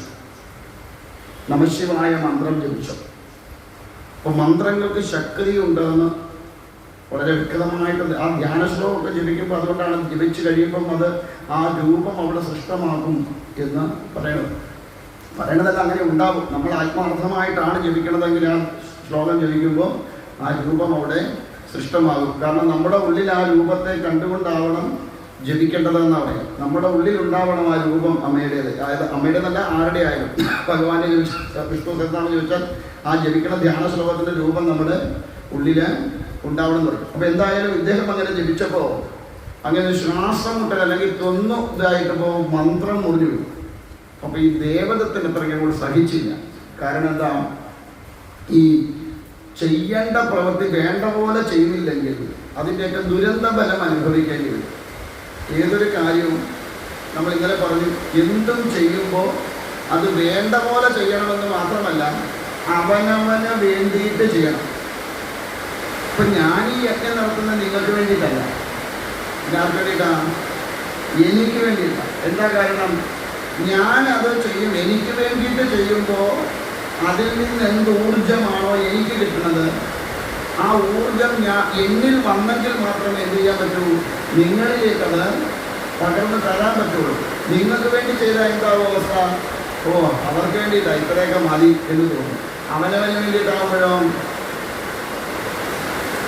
കുറേയൊക്കെ നമ്മൾ ആത്മാർത്ഥമായിട്ട് ചെയ്യും. 100% ആത്മാർത്ഥമാണോ എന്ന് ചോദിച്ചാൽ 100% ഒന്നും ആത്മാർത്ഥമായിട്ട് ഒരു കാര്യവും ആർക്കും ചെയ്യാൻ കഴിയില്ല. പാകപ്പിഴകളൊക്കെ അവിടെ ഇവിടെയൊക്കെ ഉണ്ടാകും. കാരണം മനസ്സെന്ന് പറയുന്ന സാധനം അങ്ങനെയാണ്. മനസ്സ് നമ്മൾ പിടിക്കുന്നവർക്കൊന്നും അത്ര പെട്ടെന്നൊന്നും നിർത്താൻ പറ്റുന്നതൊന്നല്ല മനസ്സ്. അതുകൊണ്ട് മനസ്സിൻ്റെ ചാഞ്ചല്യം ഉണ്ടാകുമ്പോൾ അതിലൊക്കെ ഉണ്ടാകുന്ന പാകപ്പിഴകളൊക്കെ അതിനകത്ത് സംഭവിക്കും. അപ്പം എന്തായാലും അതുകൊണ്ട് ഈ ദേവതത്തിന് ഇത്രയും കഷ്ടപ്പെട്ട ഒരു സന്തതി ഉണ്ടാകാൻ വേണ്ടി നടത്തിയ ആ യാഗത്തിൽ വേദമന്ത്രം മുറിഞ്ഞപ്പോൾ അദ്ദേഹത്തിന് സഹിച്ചില്ല. അദ്ദേഹം ഈ വേദമന്ത്രം ജപിക്കാൻ വന്ന ഗോപിലൻ എന്ന് പറയുന്ന ആളിനോട് രോക്ഷത്തോടുകൂടി സംസാരിച്ചു എന്നാണ്. ഞാൻ ചെയ്യണ ഈ കർമ്മത്തിന് ഫലമില്ലാതാക്കിയല്ലോ നീ എന്ന് പറഞ്ഞു. മൂർഖത്വം കാട്ടരുതെന്ന് പറഞ്ഞു. മൂർഖത്വം എന്ന് പറഞ്ഞാൽ വേണ്ടാത്ത രീതിയിലുള്ള പ്രവൃത്തി ചെയ്യാൻ പാടില്ല. അപ്പൊ അദ്ദേഹം പറഞ്ഞു, സ്വാഭാവികമായി സംഭവിച്ച ഒന്നിൽ എന്നോട് ഇത്രയും രോഷത്തോടു കൂടി സംസാരിച്ച നിനക്കുണ്ടാവുന്നത് മൂർഖനായി തീരട്ടെ പുത്രൻ, നിന്റെ പുത്രൻ മൂർഖനായി പോകട്ടെ. എന്നുവെച്ചാൽ മറ്റുള്ളവർക്കൊക്കെ ദ്രോഹിയായിട്ട് തീരുക, ആർക്കും ഒരു ഗുണമില്ലാത്ത ഒരു സന്തതിയായിട്ട് പിറക്കുക. നമ്മുടെ നാടൻ ഭാഷയിൽ പറഞ്ഞാൽ താന്തോന്നിയായിട്ട് നടക്കുക. അങ്ങനെയുള്ള കുട്ടികളെ വിളിക്കുന്ന മൂർഖൻ. മറ്റുള്ള കുട്ടികളെ ഉപദ്രവിക്കുക, മറ്റുള്ളവർക്ക് ദ്രോഹം ചെയ്യുക, വീട്ടിലും നാടിനും വേണ്ടാത്ത ഒരു ജന്മമായിട്ട് മാറുക. അപ്പോൾ ഇത് കേട്ടപ്പോൾ അദ്ദേഹത്തിന് സങ്കടമായി. പറഞ്ഞു, അത് നേരം എൻ്റെ സങ്കടം കൊണ്ട് ഞാൻ പറഞ്ഞത് പോയതാണ്, അതുകൊണ്ട് ക്ഷമിക്കണം. അങ്ങനെ ഒരു സന്തതി ഉണ്ടാകുന്നത് മൂർഖനാണെങ്കിൽ അതിനേക്കാൾ നല്ലത് ഉണ്ടാവാതെ ഇരിക്കുന്നതാണ്. ഉണ്ടാവുന്നെങ്കിൽ അത് കൊള്ളാവുന്നതായിട്ട് ഉണ്ടാവണം. കുടുംബത്തിനും സമൂഹത്തിനും ഒക്കെ ഗുണകരമാകുന്ന ഒരു സന്തതിയായിട്ട് വേണമെന്ന് ജനിക്കുന്നെങ്കിൽ ജനിക്കാൻ എന്ന് പറഞ്ഞു. അപ്പോൾ അദ്ദേഹം പറഞ്ഞു, ഒരു കാര്യം ചെയ്തോളൂ, കുറച്ച് കഴിയുമ്പം തൻ്റെ പുത്രൻ പണ്ഡിതനായി തീർന്നുകൊള്ളും എന്ന് അനുഗ്രഹിച്ചു. ഈ നമ്മുടെ ആൾക്കാർക്കൊക്കെ ഉള്ള ഗുണവെച്ചാൽ ഈ എന്താ പറയുക, അനുഗ്രഹിക്കാനും നിഗ്രഹിക്കാനുമുള്ള കഴിവുണ്ട്. ശാപം കൊടുത്തെങ്കിൽ അതിന് പരിഹാരവും ചെയ്യാൻ അറിയാം, അല്ലെങ്കിൽ അവർ പറയണ വാക്ക് അതുപോലെ തന്നെ ഭവിക്കും. അപ്പോൾ അങ്ങനെ അനുഗ്രഹിച്ചു. അങ്ങനെ ഒരു കുട്ടി ഉണ്ടായി. ആ കുട്ടി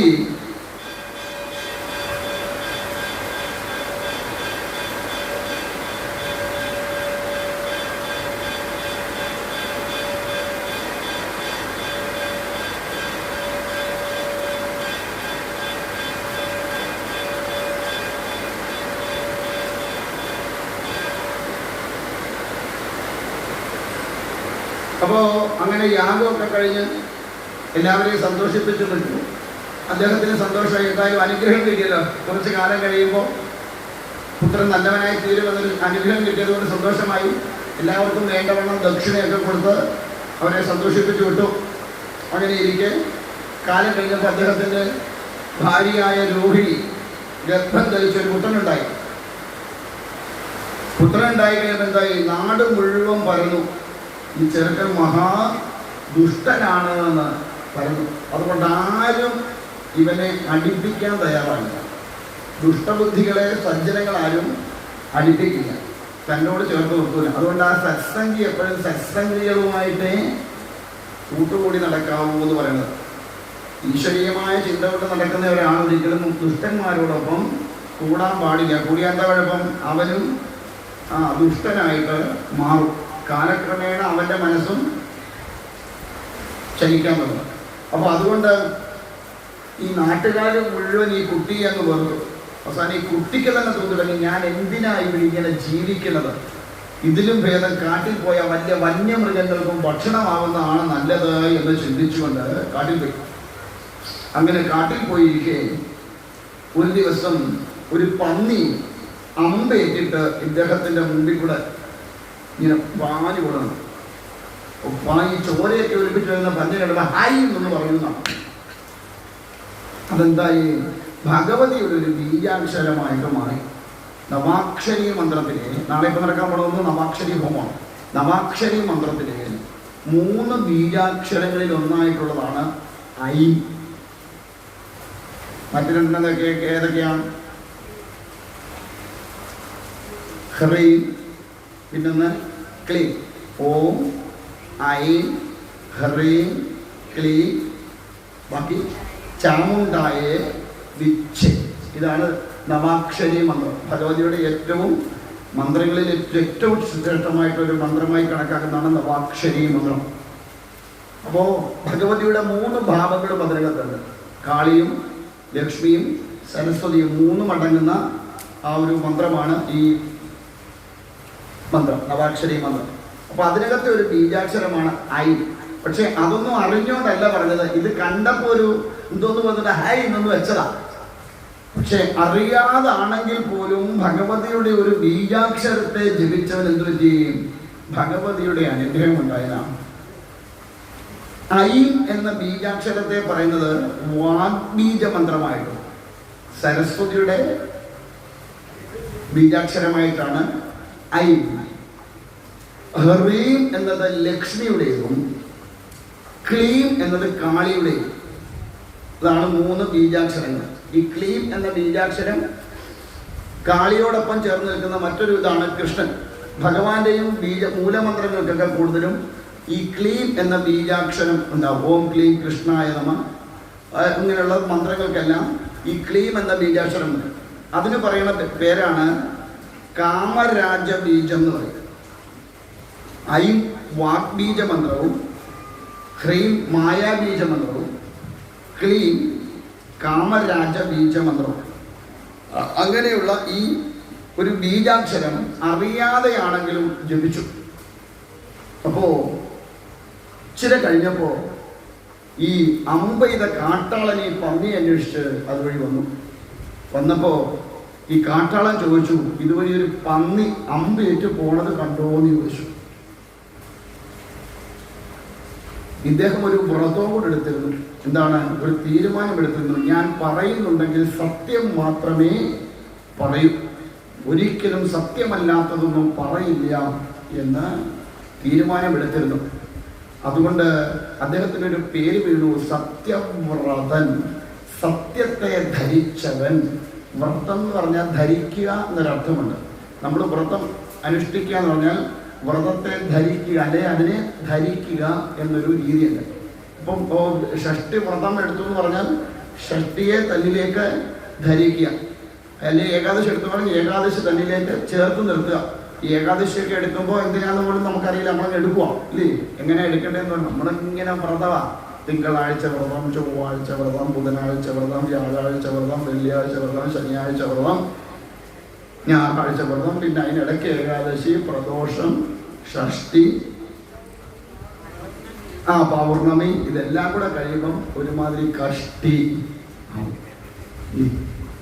പിന്നെ ദിവസം വേറെ ഇല്ലാത്തതുകൊണ്ട് നമുക്ക് വേറെ വ്രതമൊന്നും ഇല്ല. ചില വീട്ടിൽ ചെന്ന് നല്ല ഇന്നെന്ത് പറ്റി, ഇന്ന് പിന്നെ ഏകാദശി ഇരിക്കുന്നു, നാളെ ദ്വാദശി, മറ്റന്നാളോ ശനിയാഴ്ച വ്രതം, ഇങ്ങനെ പോകും വ്രതം. അവസാനം വീട്ടിൽ കഞ്ഞിവെപ്പും ഇല്ല, കുടിയില്ല, ഒന്നുമില്ലാതെ വീട്ടിലുള്ളവരൊക്കെ ഞാൻ പറയാറുണ്ട്, ഈ ശരീരത്തെ പീഡിപ്പിച്ചുകൊണ്ടൊന്നും വ്രതം എടുക്കുന്നതിനോട് എനിക്ക് യോജിപ്പില്ലാത്ത ഒരാളാണ്. വിശന്ന് വനഞ്ഞ് കുത്തിയിരുന്നിട്ട് മുരുകോ മുരുകോ മുരുകോ എന്ന് വിളിച്ച് ദൈവമേ ഒന്ന് അടവർന്നിരുന്നേ, ഇത് കഴിഞ്ഞിട്ട് പോയില്ലോ കഴിക്കായിരുന്നേ, മുരുകോ മുരുകോ. അല്ല, ഞാൻ കുറേയൊക്കെ യുക്തിഭദ്രതയുടെ രീതിയിൽ ചിന്തിക്കുന്ന, നമ്മൾ ഈ വയറ് പൊരിഞ്ഞു ഇരുന്ന് അങ്ങോട്ടിരുന്ന് മുരുകനെ വിളിച്ചാലേ മുരുകൻ കേൾക്കുള്ളൂ എന്നും പറഞ്ഞ് വ്രതം എടുക്കേണ്ടതൊന്നുമല്ല ഞാൻ പറയണേ. എടുക്കുന്നത് എങ്ങനെയാണെന്ന് വെച്ചാൽ അതുപോലെ എടുത്തോണം, അതൊക്കെ നിങ്ങളുടെ ഇഷ്ടമാണ്. ഞാൻ എൻ്റെ രീതിയാവില്ല. ഞാനൊരു വ്രതവും അനുഷ്ഠിക്കാറില്ല. എനിക്ക് വിശന്നിരിക്കാൻ പറ്റില്ല. നേരെ ആവുമ്പോൾ എനിക്ക് ഇച്ചിരെങ്കിലും എന്തെങ്കിലും കഴിക്കണം. പിന്നെ ഞാനൊരു വ്രതവും പട്ടിണി കിടന്നിട്ടുള്ള ഒരു വ്രതവും എടുത്ത് ഭഗവാനെ പ്രീതിപ്പെടുത്താനായിട്ട് ഉദ്ദേശിച്ചില്ല. ആകപ്പാടെയുള്ള വ്രതം ഇതുപോലെ വന്നിരുന്നു വല്ലതൊക്കെ വിളിച്ചു പറയുന്നുള്ളതല്ലാതെ ഒരു വ്രതം എടുക്കാറില്ല. പിന്നെ ചിലർ പറയും സ്വാമി ഏകാദശിയൊക്കെ ഭംഗിയായിട്ട് എടുക്കും. ഒരിക്കലും എടുത്തൊരു അമ്മയോട് ചോദിച്ചു, എങ്ങനെയാണ് ഏകാദശി എടുക്കുക? സ്വാമി ദശമിയുടെ അന്ന് ഉച്ചയ്ക്ക് ചോറുണ്ണും. രാത്രിയിലോ? രാത്രി അങ്ങനെ ഒന്നും അരിയാഹാരം ഒന്നും കഴിക്കില്ല. 1 കിലോ ഏത്തക്കായും 1 ലിറ്റർ പാലും. പിന്നെ ദ്വാദശിയുടെ അന്നും പിന്നെ രാവിലെ അമ്പലത്തിൽ ഏകാദശിയുടെ അന്ന് ഉച്ചയ്ക്ക് രാവിലെ പിന്നെ അമ്പലത്തിൽ പോയി തൊഴിലൊക്കെ കഴിഞ്ഞ് ഉച്ചയാകുമ്പോൾ അവിടുന്ന് കുറച്ച് ഗോതമ്പ് കഞ്ഞി കിട്ടും. എൻ്റെ സ്വാമി കള്ളന്മാർ ഇച്ചിരിയേ തരൂ. കറി വല്ലതും ഉണ്ടോ? അതുമില്ല. ഞാൻ ഇച്ചിരി ചമ്മന്തിപ്പൊടിയോ വല്ലതൊക്കെ കൊണ്ടുപോകും. അതായത് കുടിയാൻ കഞ്ഞി കുടിക്കും. പിന്നെയോ രാത്രിയിലൊന്നും കഴിക്കില്ല സ്വാമി. 1 കിലോ ഏത്തക്കായും 1 ലിറ്റർ പാലും. പിന്നെ ദ്വാദശിയുടെ അമ്പലത്തിൽ പോയി പാരണ വീടിയതിന് ശേഷമാണ് ചൊവ്വേനേരെ വല്ലതും കഴിക്കണതെന്നാണ്. അപ്പൊ ഒന്നും കഴിക്കുന്നുമില്ല പാവം. ധാരണ എന്താ? ഈ അരിയാഹാരം കഴിക്കുന്നതാ കുഴപ്പമെന്നാ. സത്യത്തിൽ അതല്ല വേണ്ടത്. ശരിക്കും ഏകാദശി എടുക്കുകയാണെങ്കിൽ ഏകാദശിയുടെ അന്ന് പരിപൂർണമായി ആഹാരവും ജലവും ഉപേക്ഷിക്കണം. എൻ്റെ അറിവ് പ്രകാരം പ്രഥമ മുതൽ ഒരു നേരത്തെ ആഹാരമേ പാടുള്ളൂ. പ്രഥമ, ദ്വിതീയ, തൃതീയ, ചതുർത്ഥി, പഞ്ചമി, ഷഷ്ടി, സപ്തമി, അഷ്ടമി, നവമി, ദശമി വരെ ഒരു നേരത്തെ ആഹാരമേ പാടുള്ളൂ 10 ദിവസം. ദശമിയുടെ അന്ന് ഉച്ചയ്ക്ക് ആഹാരം കഴിച്ചാൽ ഏകാദശിയുടെ അന്ന് ഒന്നും കഴിക്കാൻ പാടില്ല. വേണമെങ്കിൽ തുളസി തീർത്ഥം സേവിക്കാൻ ഇതുണ്ട്. തുളസി തീർത്ഥം എന്ന് പറഞ്ഞാൽ തീർത്ഥം നമ്മൾ കുടിക്കുന്ന പോലെ ഒന്നുമല്ല.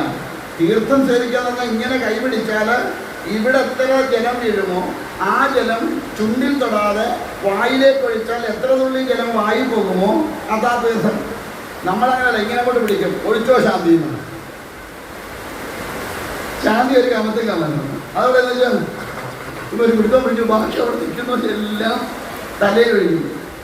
നീ ശാന്തി വല്ല ശങ്കിനകത്തുനിന്നോ കിണ്ടിക്കകത്തോ 2 or 3 തുള്ളി ഒഴിച്ചിട്ടുണ്ടെങ്കിൽ എന്ത് ചോദിക്കും? എന്തോന്നാ ശാന്തി? കിണ്ടിക്കകത്ത് വെള്ളം ഇല്ലയോ? നമ്മളങ്ങനെയാ. നമുക്കിതെന്താ സാധനം? നമുക്ക് എങ്ങനെയും വയറ്റിലോട്ട് കുറെ സാധനം പോകണമെന്നുള്ളതല്ലാതെ. എന്നിട്ട് എന്ത് ചെയ്യും? ചന്ദനം കിട്ടിയാൽ അത് മേടിച്ച് ഇവിടെ തൊട്ടച്ച് ബാക്കി ആ തുണലും കാണാം. ഇതാ നമ്മുടെ അവസ്ഥ. എവിടെ എന്ത് ചെയ്യണമെന്ന് നമുക്കറിയില്ല. പോട്ടെ. അപ്പൊ അതുകൊണ്ട് ഈ വ്രതം എൻ്റെ അഭിപ്രായത്തിൽ ശരീരത്തെ പീഡിപ്പിച്ച് ആ ശരീരത്തെ ബുദ്ധിമുട്ടിച്ചുകൊണ്ട് പിന്നെ എപ്പോഴും ആ ശരീരത്തെ കുറിച്ച് ഓർത്തുകൊണ്ടിരുന്നിട്ട് ഈശ്വരനെ വിളിച്ചിട്ടൊന്നും ഒരു ഈശ്വരനും അതിന് ഭേദം വയറ് നിറച്ച് ആഹാരം കഴിച്ചിട്ട് നാരായണ നാരായണ നാരായണ കഴിക്കാമെങ്കിൽ, കാരണം വിശപ്പ് എന്താണെന്ന് തോന്നുന്നില്ല, മറ്റൊന്നും അറിയണില്ല, സ്വസ്ഥമായിട്ടിരുന്ന് ആ നേരത്ത് നാരായണം ജപിക്കാമെങ്കിൽ, ആ നേരത്ത് കുത്തിയിരുന്ന് ഏകാദശി കിടന്ന് നാരായണം ജപിക്കാമെങ്കിൽ, അല്ലെങ്കിൽ ഭാഗവത പാരായണം ചെയ്യാമെങ്കിൽ അത് തന്നെ ശ്രേഷ്ഠം എന്ന് വിശ്വസിക്കുന്ന കൂട്ടത്തിലാണ് ഞാൻ. അല്ലാതെ എനിക്ക് ഈ ശരീരത്തെ ഞാൻ ഒറ്റ ഏകാദശി എടുത്തോളൂ. അത് ഈ പറഞ്ഞ പോലെ ദശമിയുടെ അന്ന് ഒരു നേരത്തെ ആഹാരം കഴിച്ചിട്ട് വെള്ളം പോലും കുടിക്കാതെ ദ്വാദശിയുടെ അന്ന് രാവിലെ പോയി അമ്പലത്തിൽ ചെന്ന് തീർത്ഥവും മേടിച്ച് കുടിച്ചേച്ച് വന്നിട്ട് ആണ് പിന്നെ ഭക്ഷണം കഴിച്ചു. ഒരൊറ്റ ഏകാദശി അന്ന് എനിക്ക് മനസ്സിലായി എന്നെ കൊണ്ട് പറ്റുന്ന പണിയല്ലായിരുന്നു. അപ്പം നിർത്തി ഞാൻ. കാരണം പറ്റുകയില്ലാത്ത പണിക്ക് പോകരുതെന്ന്. ഇത് അവിടെ നിന്നുകൊണ്ട് ഭഗവാനേ നാരായണ നാരായണ ഒന്ന് നടന്നു പറഞ്ഞാൽ വയറും തിരുമ്മിക്കൊണ്ട് നിൽക്കുക വല്ലതും കഴിക്കാൻ. എന്തിനാ അങ്ങനെ വ്രതം അനുഷ്ഠിക്കണേ? അതിലെന്ത് സുഖമുള്ളേ? ഭഗവാൻ പറഞ്ഞിട്ടുണ്ടോ നീ നിന്റെ ശരീരത്തെ പീഡിപ്പിച്ച് നീ വിളിച്ചാലേ? അത് പറ്റുന്നവരങ്ങനെ ചെയ്യണം. അല്ലാത്തവര് ആ ഒരു പണിക്ക് പോകാതിരിക്കുക എന്നത് തന്നെയാണ് ഈ ഉള്ളവൻ്റെ അഭിപ്രായം കേട്ടോ. നിങ്ങൾക്ക് എങ്ങനെ വേണേലും എടുക്കും. ഒരു താഴെ പോയാലും മുരുകന് കുഴപ്പമില്ല, നേരെ നിന്നാലും മുരുകന് കുഴപ്പമൊന്നും ഇല്ല. മനസ്സിലാകുന്നുണ്ടോ? നീ അങ്ങേര് പറഞ്ഞു വ്രതം എടുക്കണ്ടെന്ന് പറഞ്ഞു എന്നൊന്നും പറഞ്ഞു കളയരുത്. അതൊക്കെ അവരവർ അങ്ങനെയാ. ഈ അവിടോ ഇവിടോ കേട്ടാന്ന് പറയും. അങ്ങേര് എന്താ പറഞ്ഞേ, അങ്ങേര് പറഞ്ഞ് വ്രതം എടുക്കണ്ടെന്ന്. ഇങ്ങനെന്തോ നിരീശ്വരവാദി വല്ല വാങ്ങുന്നു ചോദിക്കുന്നു. പണ്ടൊരു കഥ പറയാറുണ്ട്. ഈ പലരും പറയും സ്വാമി വീട്ടിൽ ഇരുന്നാൽ കേൾക്കാന്നുള്ളത്. ഇവിടെ ഇരുന്നാൽ തന്നെ മുഴുവൻ ചോദ്യം കേൾക്കൂല. അങ്ങനെയുള്ള ആൾക്കാരാണ് വീട്ടിൽ ഇരുന്നാൽ കേൾക്കുന്നത്. പ്രഷർ കുക്കർ അവിടെ സ്റ്റൗവേ വെച്ചിട്ടായിരിക്കും ഇവിടെ അത് നിശ്ചയം കേൾക്കാൻ കേൾക്കും. അപ്പോഴവിടെ ഒരാൾ ഇരിക്കുമ്പോൾ അങ്ങോട്ടുള്ളൂ. അപ്പം ഇടയ്ക്ക് വെച്ചുള്ളതൊക്കെ പോകും. അപ്പം അത് ഞാനൊരു കഥ പറയാറുണ്ട്. പണ്ടൊരു അപ്പച്ചനും അമ്മച്ചി ഉണ്ടായിരുന്നു. ഈ അപ്പച്ചന് ഉച്ചയ്ക്ക് ഊണും കഴിഞ്ഞ് ഉറങ്ങുന്നതിന് മുമ്പ് ഈ റേഡിയോക്കകത്ത് രഞ്ജിനി എന്ന് പറഞ്ഞൊരു പരിപാടി ഉണ്ട്. ഇത് കേട്ടിട്ടാണ് പുള്ളി ഉറങ്ങുക. അപ്പൊ ഉച്ചയ്ക്ക് ഊണും കഴിഞ്ഞ പുള്ളി ഇത് വെച്ചപ്പോ അന്ന് രഞ്ജിനിക്ക് പകരം മക്കളെ എങ്ങനെ വളർത്താം എന്നൊരു ചർച്ചയാണ്. നല്ല സ്വഭാവമുള്ള മക്കളെ ആയിട്ടുള്ള എങ്ങനെ മക്കളെ വളർത്താം എന്നൊരു ചർച്ച നടക്കുക. അപ്പൊ പുള്ളി ഇച്ചിരി കേട്ട് പറഞ്ഞു, നമ്മുടെ പിള്ളേരൊക്കെ അങ്ങ് മുട്ടനായില്ലോ, ഇനി അങ്ങ് ഓഫ് ചെയ്തിരുന്നു. അമ്മച്ചി പോയി അത് ഓഫ് ചെയ്തു. പിന്നെ ഇങ്ങനെ കിടന്ന് കണ്ണടച്ച് കിടന്നിട്ടും മച്ചായന് ഉറക്കാൻ പറ്റില്ല. മച്ചാൻ പറയും ഒന്നുകൂടെ ഒന്ന് വെച്ചേക്ക് നോക്കാം എന്ന്. അത് മാറി രഞ്ജിനി വന്നോ നോക്കാൻ പറഞ്ഞപ്പം ഓൻ ചെയ്തപ്പോൾ കേട്ടു നല്ലൊരു കൂട്ടിലിട്ട് വളർത്തി നല്ല തീറ്റ കൊടുക്കാമെങ്കിൽ ദിവസം ഓരോ മുട്ട കിട്ടും.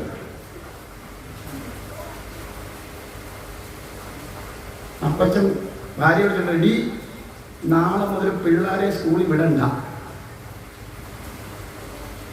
ഇവനൊക്കെ എവിടൊക്കെ പോയാൽ മുട്ടയിട്ടേന്ന് ആര് കണ്ടു?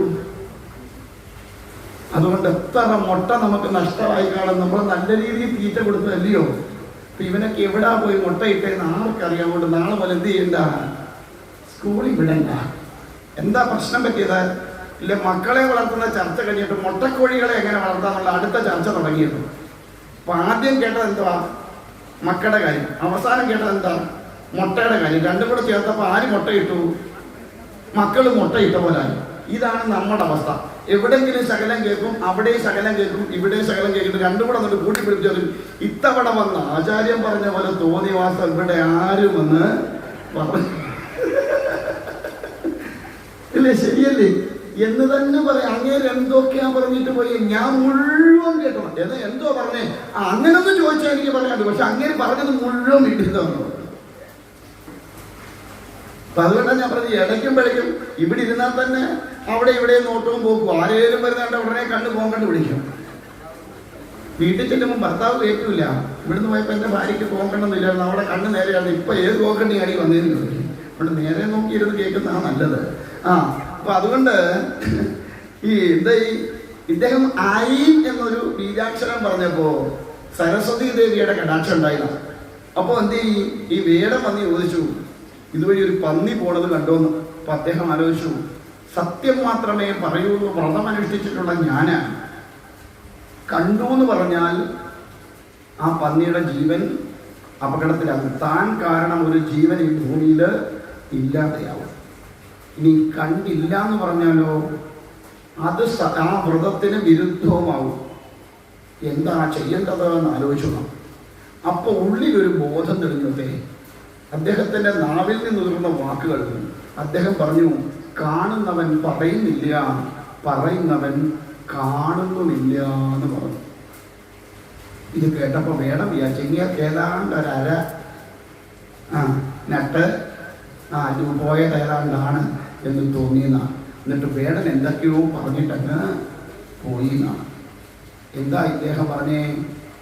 കാണുന്നവൻ പറയുന്നില്ല. ആരാ കാണുന്നേ?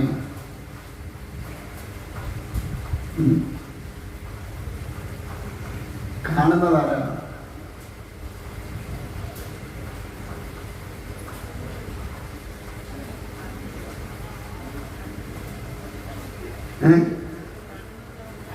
കാണുന്നത് കണ്ണാണ് അല്ലേ? കണ്ണുകൊണ്ടല്ലേ കാണുന്നേ? ഇന്നു വരെ കണ്ണു പറഞ്ഞിട്ടുണ്ടോ ഞാൻ കണ്ടു എന്ന്? ഉണ്ടോ? ഇല്ല. പറയണതാരാ? നാം ഇന്നു വരെ എന്തെങ്കിലും കണ്ടിട്ടുണ്ടോ? നാം എന്തെങ്കിലും കണ്ടിട്ടുണ്ടോ ഇന്നുവരെ? ഇല്ല. അപ്പൊ ആര് പറയുന്നത് വിശ്വസിക്കും? കണ്ണു പറഞ്ഞിട്ടില്ല ഞാൻ കണ്ടു എന്ന്. ഞാൻ കണ്ടു എന്ന് പറയുന്നത് ആരാ? നാവ. പക്ഷെ നാവ് ഇന്ന് വരെ കണ്ടിട്ടുമില്ല. അപ്പൊ ഈ വാക്കുകളെ എങ്ങനെ വിശ്വസിക്കും? അപ്പൊ സത്യത്തെ അറിയണമെങ്കിൽ ഇതിനെ രണ്ടിനെയും അടക്കി നിർത്തണം. ഇതിനെ? കണ്ണിനെയും നാവിനെ. എന്താ ഇതിനെ അടക്കി വെച്ചില്ലെങ്കിലുള്ള കുഴപ്പം? വേണ്ടാത്തിടത്തൊക്കെ പോകും. ഇപ്പൊ എന്നേക്കാൾ കാണാൻ കൊള്ളാവുന്ന ഒരുത്തിന് ഇതുവഴിയാതെ നിങ്ങളുടെ കണ്ണങ്ങോട്ട് പോകും.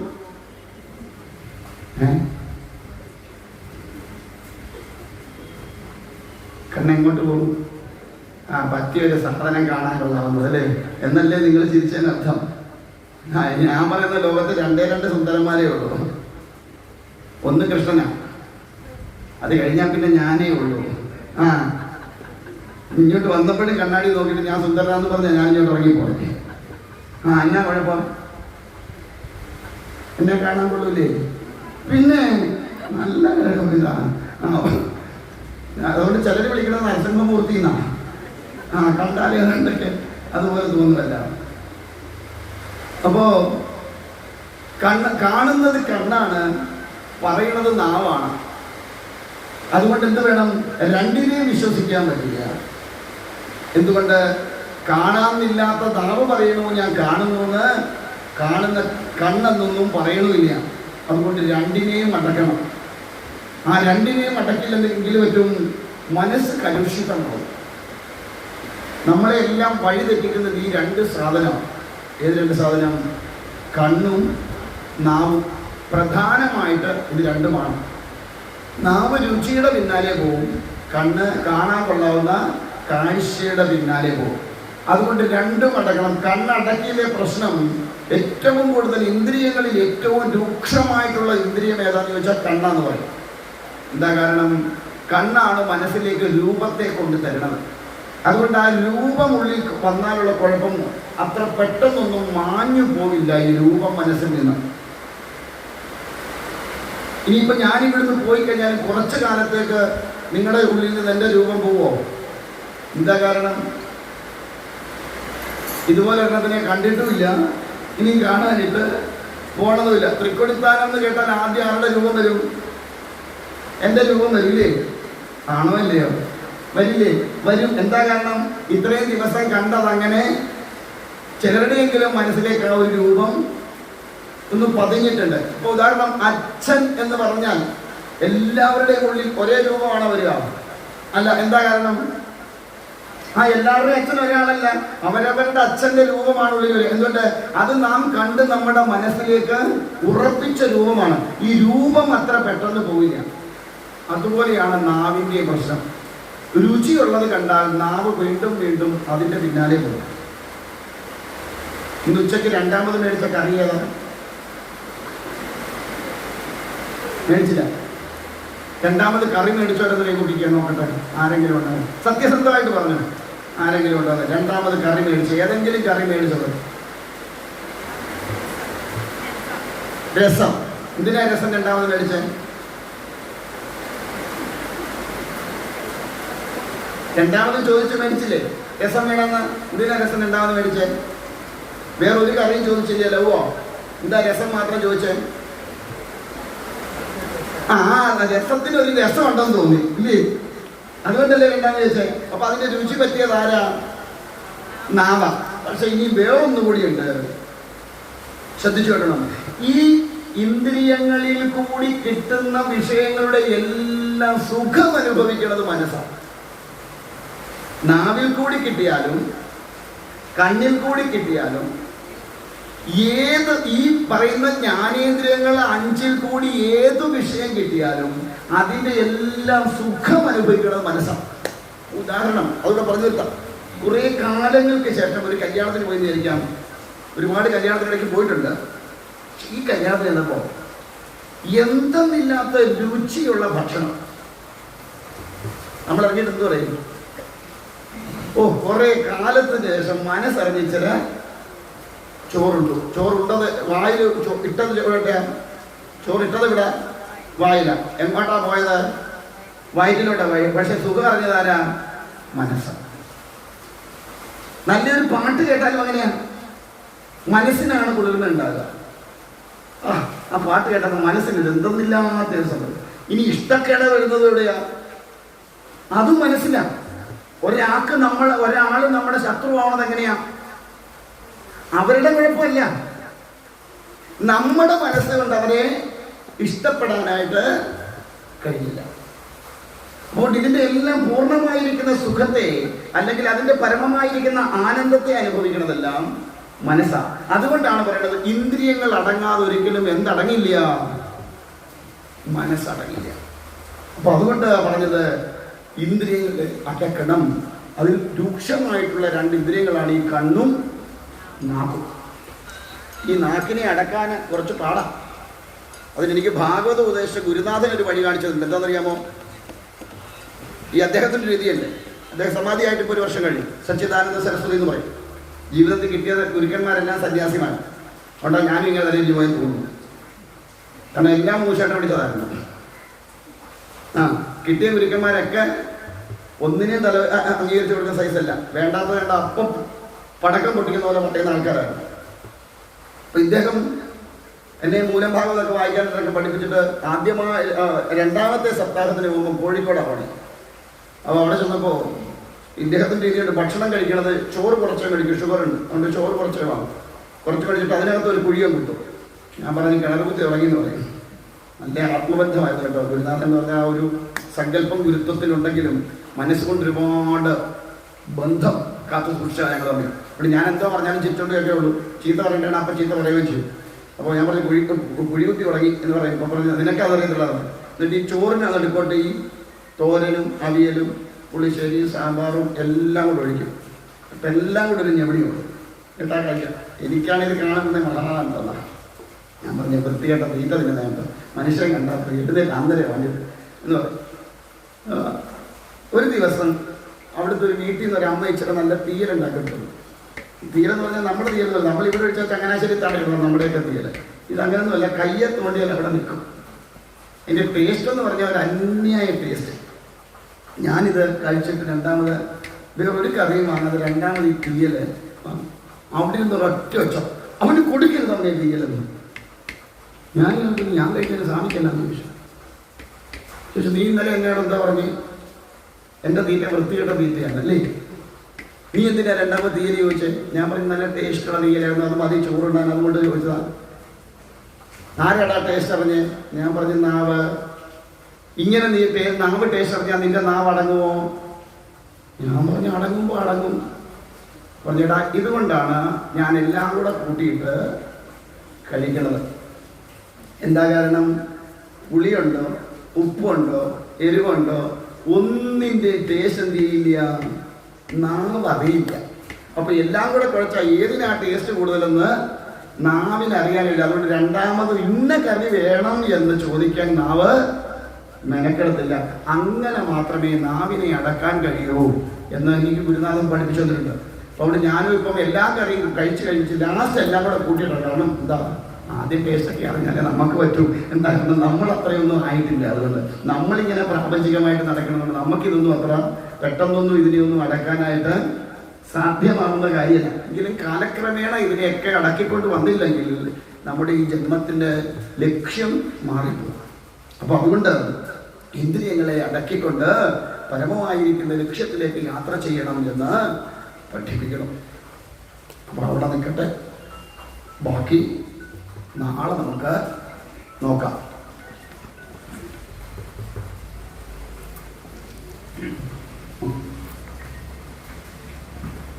ഇടത്തെ നാമജപം